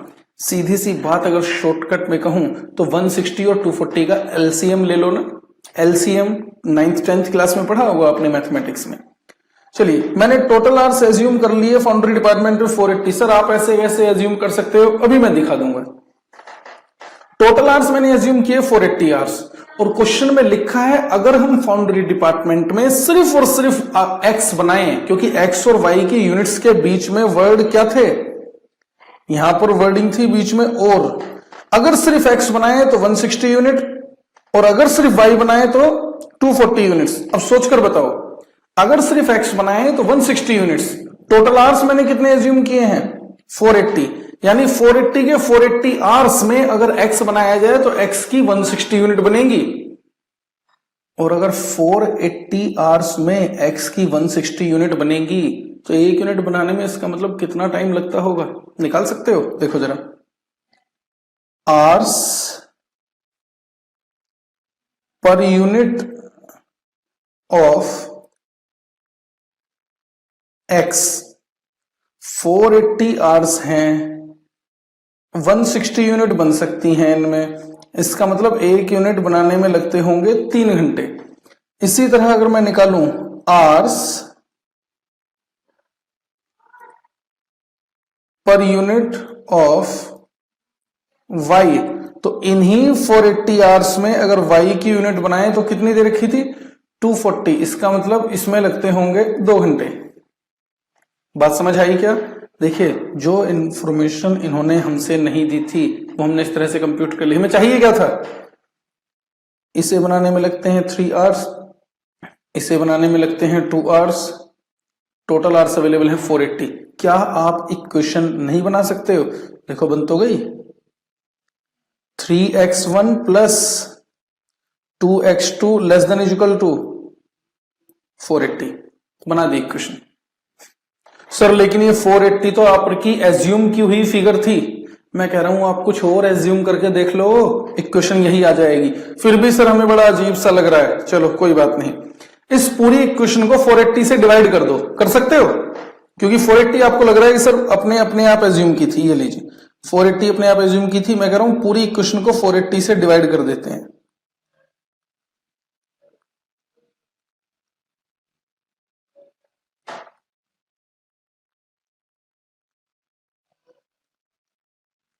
देखिए जरा क्या बनेगा, x1 अपॉन 3 से ये कैंसिल हो जाएगा, ये आ गया 160 प्लस x2 अपॉन 2 से ये कैंसिल होगा, ये आ गया 240 लेस देन इक्वल टू, और ये तो पूरा ही कैंसिल हो गया, ये आ गया 1। देखिए बन गई इक्वेशन, ये हमारी पहली इक्वेशन बन गई। आप इसे चाहते तो यहां पर भी छोड़ सकते हैं तो भी फुल मार्क्स मिलेंगे। यहां तक करो, यहां तक करके दिखा दो, कुछ भी एज्यूम करके देख लेना, इक्वेशन यही बनकर निकल कर आएगी। जिस तरह मैंने कंप्यूटेशन की है फाउंड्री के लिए, क्या दूसरा डिपार्टमेंट कौन सा था, मशीन शॉप, क्या उसके लिए इसी तरह से एक इक्वेशन बना सकते हैं? हाँ सर, अब तो हम बना लेंगे, बनाइए, ये लीजिए।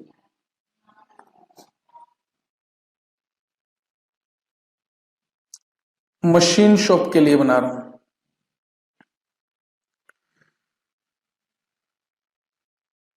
यहां पर भी एज्यूम करना पड़ेगा, let total hours available in machine shop, कितनी कितनी यूनिट्स दी थी देखना। हाँ जी, यहां पर थी 200 यूनिट्स और यहां पर थी 150 यूनिट्स। कोई भी ऐसी वैल्यू जो 200 और 150 दोनों से डिवाइड हो जाए, कौन सी वैल्यू है? 600। 600 200 से डिवाइड हो जाएगी, 600 150 से भी डिवाइड हो जाएगी। ठीक बात है, ये लो। तो यहां पर मैं एज्यूम कर लेता हूं कितने आवर्स, 600 आवर्स। बिल्कुल उसी तरह कंप्यूटेशन कर रहे हैं आप, ये लो, hours per unit of X. अब इन 600 आवर्स में अगर हम सिर्फ एक्स ही बनाएं तो कितनी यूनिट बन सकती हैं? 200 यूनिट्स। ये कितना आ गया? 3 आवर्स पर यूनिट। इसी तरह hours per unit of Y, इन्हीं 600 आवर्स में वाई की कितनी यूनिट बन सकती हैं? 150। ये कितना आया?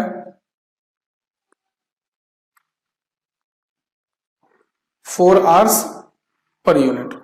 इक्वेशन बना सकते हो, बन गई। इक्वेशन बनाने में क्या है, 3x1 plus 4x2 less than equal to 600।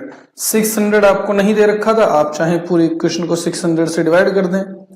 3x1 divide by 600 plus 4x2 upon 600 less than equal to 600 upon 600। Cancel करेंगे तो आ जाएगा x1 upon 200 plus x2 upon 150 less than equal to 1।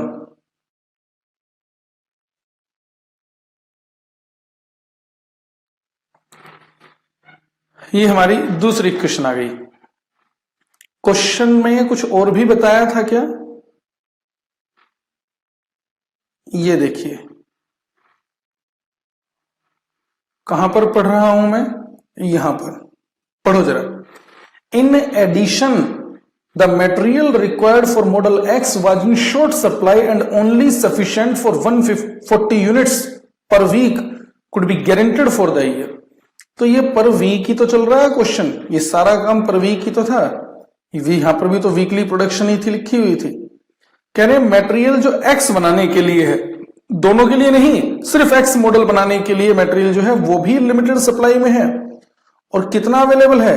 कह रहे हैं सिर्फ एक्स की 140 यूनिट्स के लिए अवेलेबल है।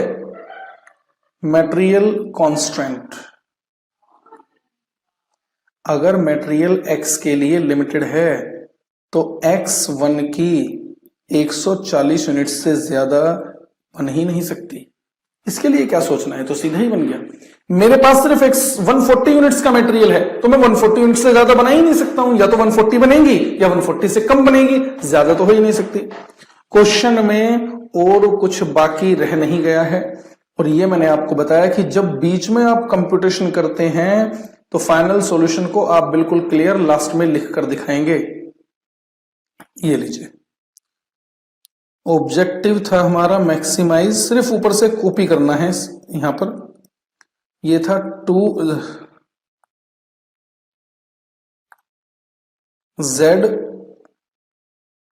Is equal to 200x1 plus 150x2।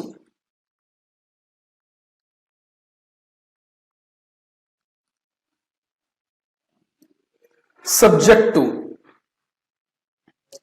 पहले क्वेश्चन बनाए हमने x1 upon 160 plus x2 upon 240 less than equal to 1, फिर x1 upon 200 plus x2 upon 150 less than equal to 1, x1 less than equal to 140, ये material का बनाया था अभी हमने,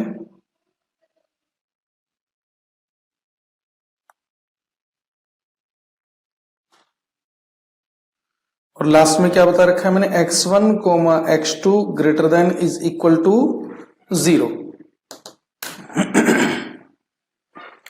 हो गया क्वेश्चन, समझ आ रही है फॉर्मुलेशन।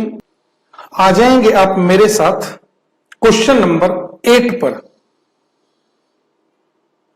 ये देखिएगा,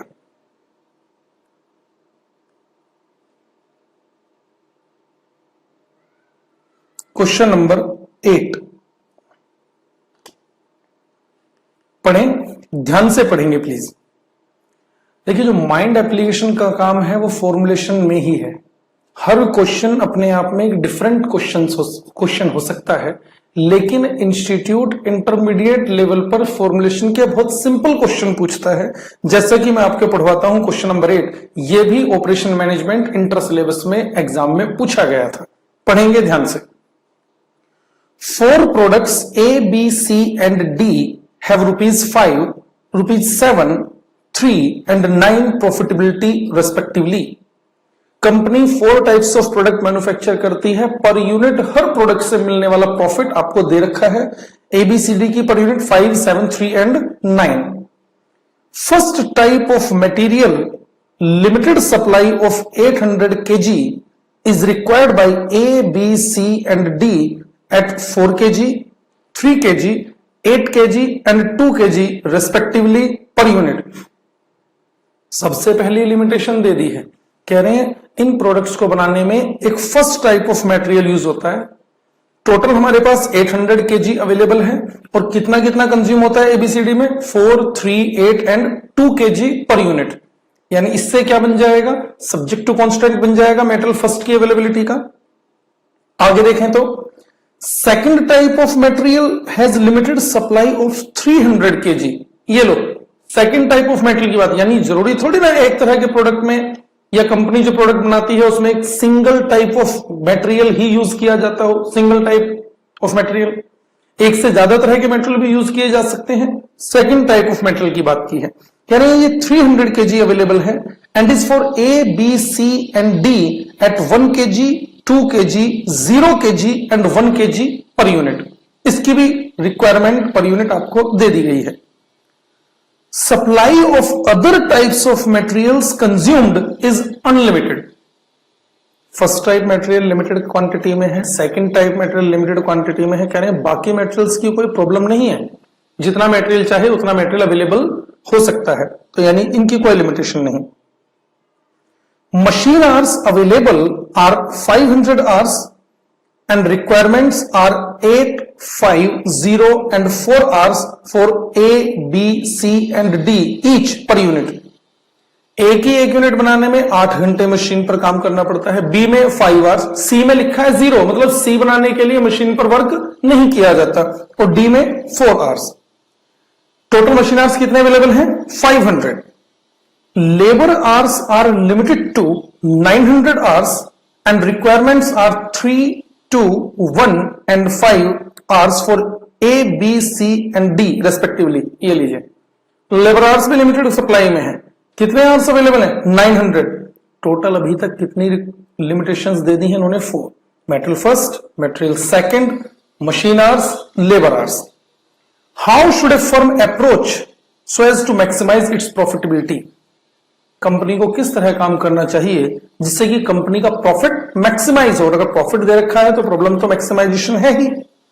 formulate this as linear programming problem, you are not required to solve the LPP.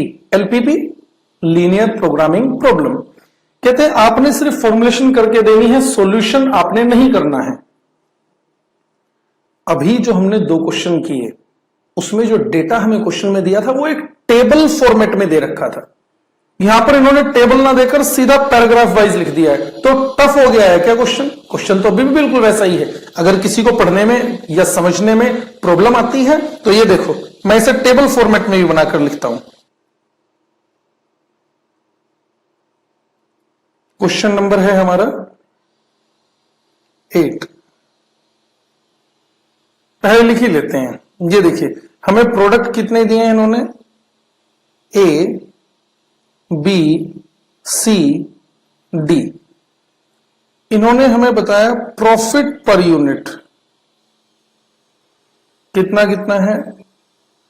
ए से ₹5, बी से ₹7, ₹3 एंड ₹9। फिर क्या लिखा था?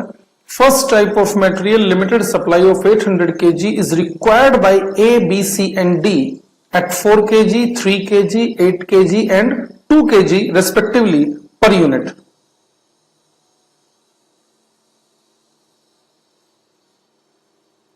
मटेरियल फर्स्ट केजी में दे रखा है, कितनी कितनी रिक्वायरमेंट है?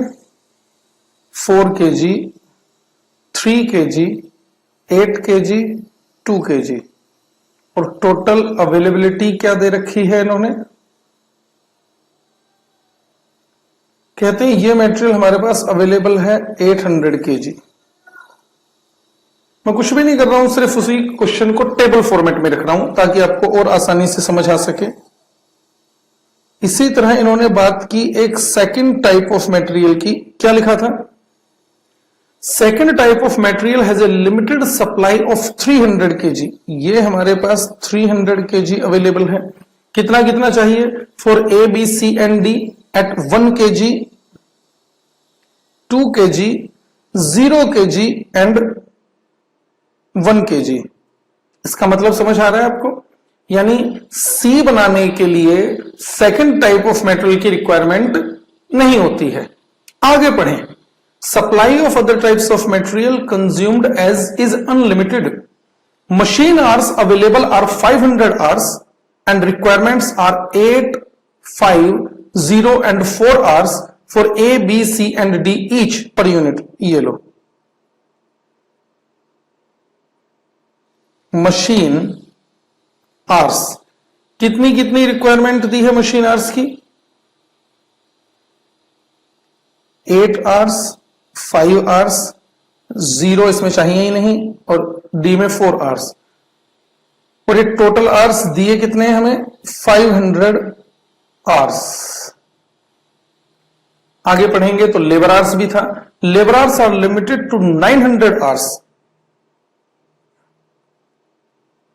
लेबर आवर्स टोटल 900 hours हैं और रिक्वायरमेंट है 3, 2, 1 एंड 5। हमें फॉर्मुलेशन करनी है इस तरह से जिससे कि प्रॉफिट मैक्सिमाइज किया जा सके।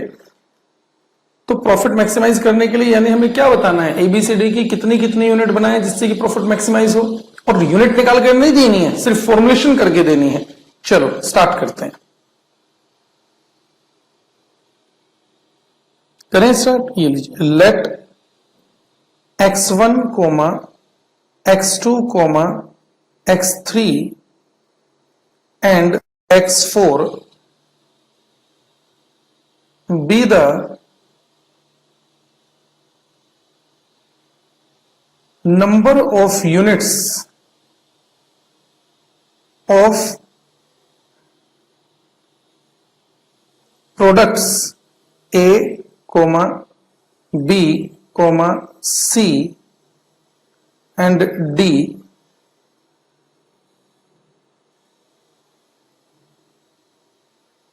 respectively to be produced। हमने एज्यूम कर लिया, लेट कर लिया है कि A की हम x1, B की x2, C की x3 और D की x4 यूनिट बनाएंगे। ऑब्जेक्टिव क्या है? प्रॉफिट मैक्सिमाइज करना। तो ये लीजिए maximise,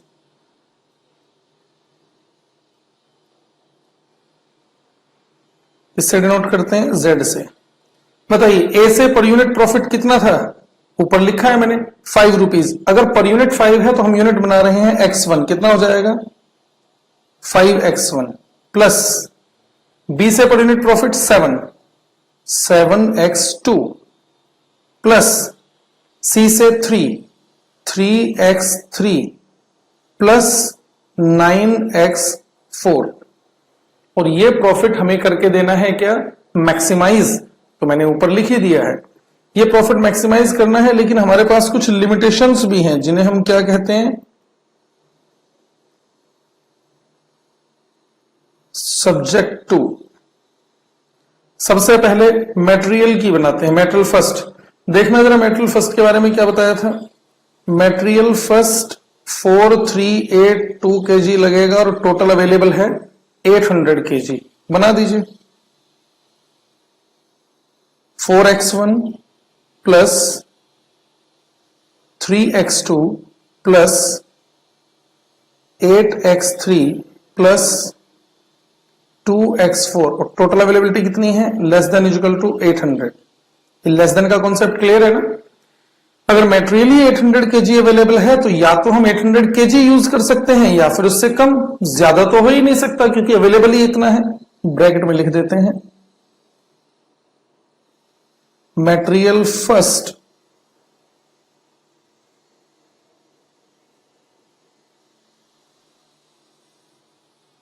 availability constant. Constant word मैंने शॉर्ट में लिख दिया। मटेरियल सेकंड, वो भी लिमिटेड सप्लाई में है, ये देखो इसके लिए भी कांस्टेंट बना दो।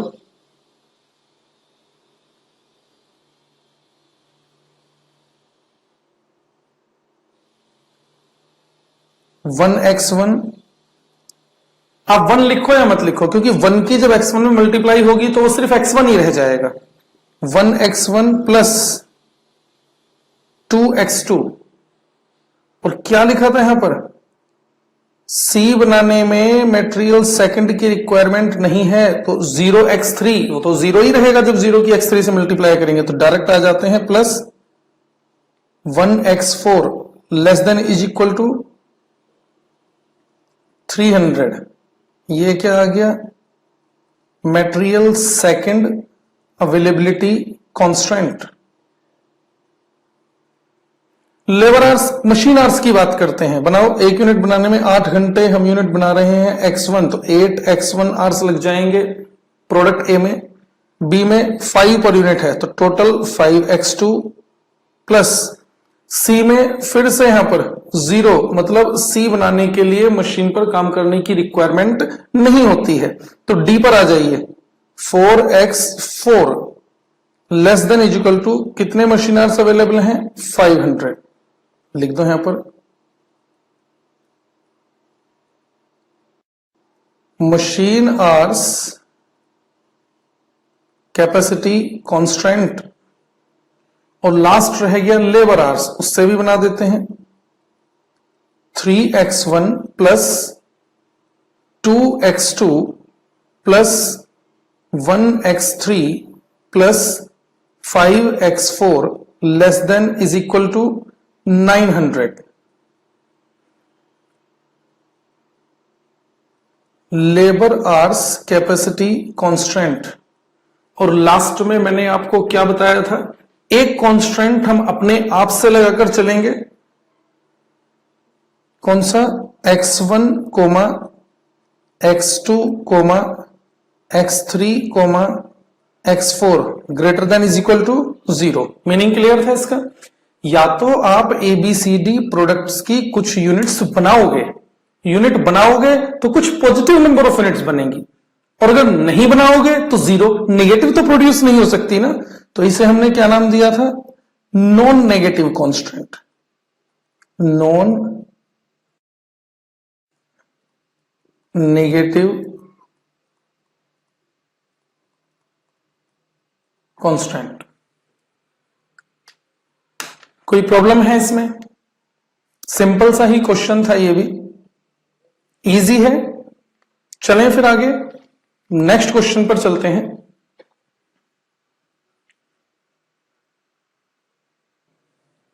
नेक्स्ट क्वेश्चन पर चलते हैं। आ जाएंगे आप मेरे साथ क्वेश्चन नंबर 12 पर। यह क्वेश्चन भी ओएम में इंटरमीडिएट लेवल पर एग्जाम में पूछा जा चुका है। क्वेश्चन बहुत सिंपल सा है, ध्यान से पढ़ेंगे। पढ़ें, साथ में पढ़ रहे हो ना? देखिए, for a company engaged in the manufacture of 3 products A, B and C, the available data is given below। क्या दे रखा है? एक कंपनी है, 3 तरह के प्रोडक्ट बनाती है जिससे रिलेटेड डेटा दिया है। ध्यान से पढ़ना। प्रोडक्ट ABC, मिनिमम सेल्स, ये क्या है? Minimum sales required per month. हर प्रोडक्ट की 1 महीने के अंदर आपको इतनी इतनी यूनिट्स बेचनी है। कितनी दे रखी है? A 20, B 40, C 60। इससे कम यूनिट नहीं बेच सकते हो, इतनी यूनिट बनानी ही पड़ेंगी। सेकंड टेबल में क्या दे रखा है? Table 2 operations. अब आप इन्हें ऑपरेशंस कहें या आप इन्हें डिपार्टमेंट्स कहें, 3 तरह के डिपार्टमेंट हैं। Hours required per unit of ABC, हर प्रोडक्ट की 1-1 यूनिट बनाने में कितने कितने आवर्स लगते हैं। Total hours, total available hours per month, per month लिखा है तो ऊपर सेल भी तो पर मंथ ही दे रखी थी यहां पर। इसका मतलब ये क्वेश्चन मंथली है। तो फर्स्ट डिपार्टमेंट की बात करें तो 2 आवर्स ए में, 4 आवर्स बी में, 4 आवर्स सी में, टोटल आवर्स 800 अवेलेबल है। इसी तरह ऑपरेशन सेकंड यानी डिपार्टमेंट सेकंड और ऑपरेशन थर्ड। तो इस तरह के क्वेश्चन तो हम बहुत सिंपली बना ही रहे हैं। आगे बढ़ना। टेबल 3 प्रोडक्ट प्रॉफिट पर यूनिट, प्रॉफिट दे दिया है। ए बी सी से मिलने वाला प्रॉफिट पर यूनिट है 20, 30, 16। और नीचे क्या कह रहे हैं? To find out the product mix and to maximise profit. Product mix compute करने के लिए और प्रॉफिट कंप्यूट करने के लिए, प्रॉफिट मैक्सिमाइज करने के लिए formulate the problem as a linear programming model. क्या करके देना है? फॉर्मुलेशन करके देनी है सिर्फ, यानी सॉल्यूशन नहीं करना है। जब यहां पर इन्होंने प्रॉफिट दे दिया था तो वो तो हम खुद भी समझ सकते हैं कि प्रॉब्लम ये मिनिमाइजेशन नहीं मैक्सिमाइजेशन प्रॉब्लम है। ये बात क्लियर है? तो बिल्कुल सिंपल सा क्वेश्चन है, फॉर्मुलेशन करेंगे आप मेरे साथ। आ जाइए जरा।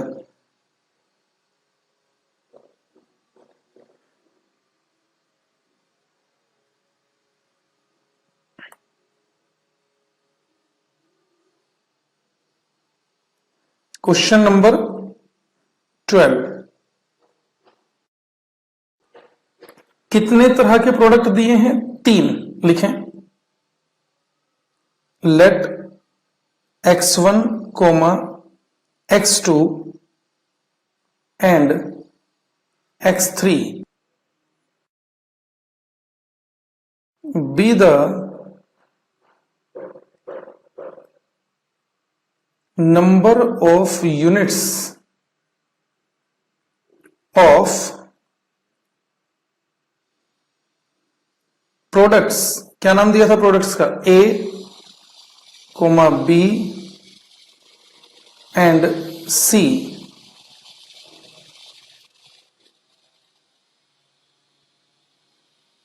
respectively to be produced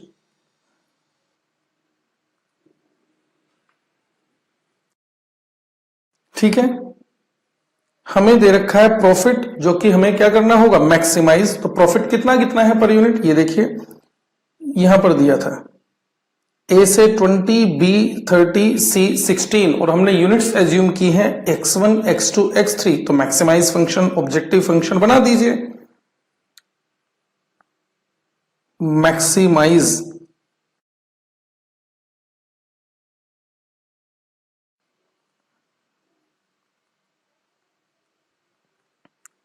Z is equal to A से मिलने वाला प्रॉफिट है पर यूनिट 20, हम यूनिट बना रहे हैं x1, 20x1 प्लस बी से 30, 30x2 प्लस 16x3। ये हो गया ऑब्जेक्टिव मैक्सिमाइज फंक्शन।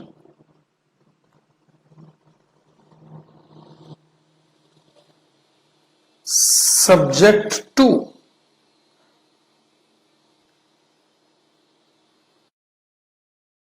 सब्जेक्ट 2 में देखो ऑपरेशन 1 की बात करते हैं पहले। 2 आवर्स 4 आवर्स 4 आवर्स एबीसी की पर यूनिट आवर्स कंज्यूम होते हैं और टोटल अवेलेबल आवर्स दिए थे 800। ये तो सर सिंपल है, हम बना सकते हैं। बनाओ फिर।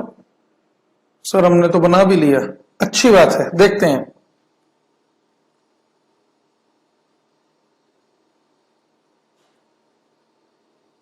To x1 plus 4x2 plus 4x3 less than is equal to, कितने आवर्स अवेलेबल थे फर्स्ट ऑपरेशन में? 800। लिख देते हैं यहां पर operation 1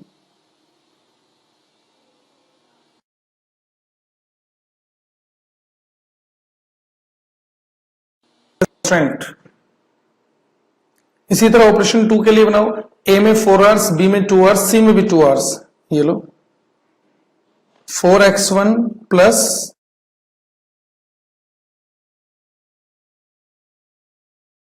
x3 less than is equal to, इसमें कितने आवर्स अवेलेबल हैं? 880 आवर्स।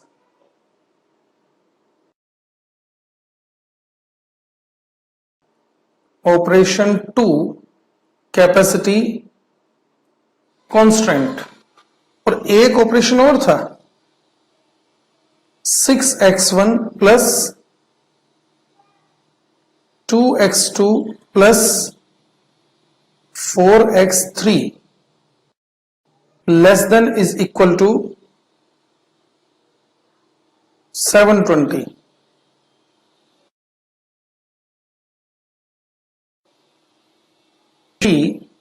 Capacity constant. यहां तक तो कोई प्रॉब्लम है नहीं। देखिए इसमें एक और भी चीज दे रखी थी, ये देखो, ये क्या दे रखा है? कहने minimum sales requirement per month. आपने तीनों प्रोडक्ट्स की 20, 40 और 60 यूनिट्स रेस्पेक्टिवली बेचनी ही है। अब एक बात बताइए, अगर एक ही 20 यूनिट्स की सेल मुझे करनी ही है, यानी मैं 20 यूनिट्स से कम नहीं बना सकता हूं, इतनी यूनिट्स मुझे मिनिमम सेल्स करनी ही है, तो मैं करूंगा तो तभी ना जब पहले प्रोडक्शन कर पाऊंगा। तो इसका मतलब एक ही कम से कम 20 यूनिट्स तो बनानी ही पड़ेंगी, यानी एक ही 20 यूनिट्स से कम नहीं होनी चाहिए। 20 तो हो सकती हैं, 20 से ज्यादा भी हो सकती हैं, कम नहीं होनी चाहिए। तो ये तो मिनिमम सेल्स आ गई। देखिए हमने एक ही कितनी यूनिट एज्यूम की है?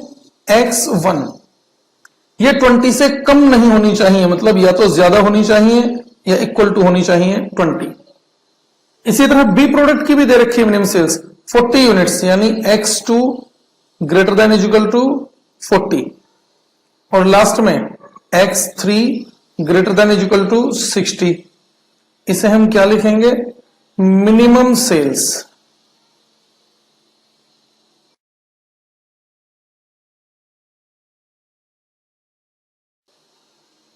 और लास्ट में हम अपने आप लगाते हैं x1 comma x3 greater than is equal to 0। इसे हमने क्या नाम दिया है?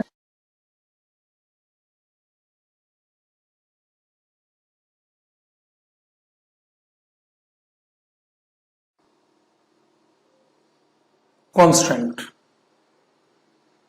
बन गया क्वेश्चन। ये क्वेश्चन फाउंडेशन में, सॉरी फाउंडेशन कह रहा हूं, ओएम में इंटरमीडिएट लेवल पर 10 मार्क्स का था। बताओ कितना सिंपल सा क्वेश्चन है, बस ध्यान से समझने की बात थी। और इसमें नई चीज क्या दे रखी थी? सिर्फ एक मिनिमम सेल्स ही तो दे रखी है, इसमें प्रॉब्लम ही क्या है? क्लियर है? देखिए मैंने आपसे पहले ही बताया कि फॉर्मुलेशन में माइंड अप्लाई करना पड़ेगा, क्वेश्चन को ध्यान से पढ़ना है। आज हम जो क्वेश्चन डिस्कस कर रहे हैं वो कुछ सिंपल सिंपल से ही क्वेश्चंस थे, आज की क्लास में हम रखेंगे इतना ही। और मैंने आपको ये स्टार्टिंग में बता दिया था कि इस चैप्टर में अगर लीनियर प्रोग्रामिंग के कंप्लीट कॉन्सेप्ट की बात करें तो फॉर्मुलेशन, ये तो हम इक्वेशन सिर्फ ड्रॉ कर रहे हैं, फॉर्मुलेट कर रहे हैं, फ्रेम कर रहे हैं, इन्हें सोल्व भी किया जाता है, लेकिन वो हमारे सिलेबस में अभी नहीं है। वो हम सीखेंगे फिर से फाइनल में जाकर। अभी सिर्फ फॉर्मुलेशन ही हमारे सिलेबस का पार्ट है, जो कि हम अलग अलग तरह के क्वेश्चन बना रहे हैं। और यहां पर हम हर तरह के टेक्निकल और सिंपल सभी तरह के क्वेश्चन बनाएंगे। आज इतना ही रखते हैं। आज का आप होमवर्क टिक करें जरा। आज का आपका होमवर्क है क्वेश्चन नंबर 9। क्वेश्चन नंबर 9 टिक कर लीजिएगा प्लीज। क्वेश्चन नंबर 9 होमवर्क है। क्वेश्चन नंबर 13 होमवर्क है। 13। Question number 9, question number 13, question number 19 homework है। 19। चलिए, आज के होमवर्क में सिर्फ आपके 3 ही क्वेश्चन रखते हैं, बाकी कंटिन्यू करेंगे हम ये फॉर्मुलेशन, ये कॉन्सेप्ट नेक्स्ट क्लास में। आज इतना ही रखते हैं। Thank you very much.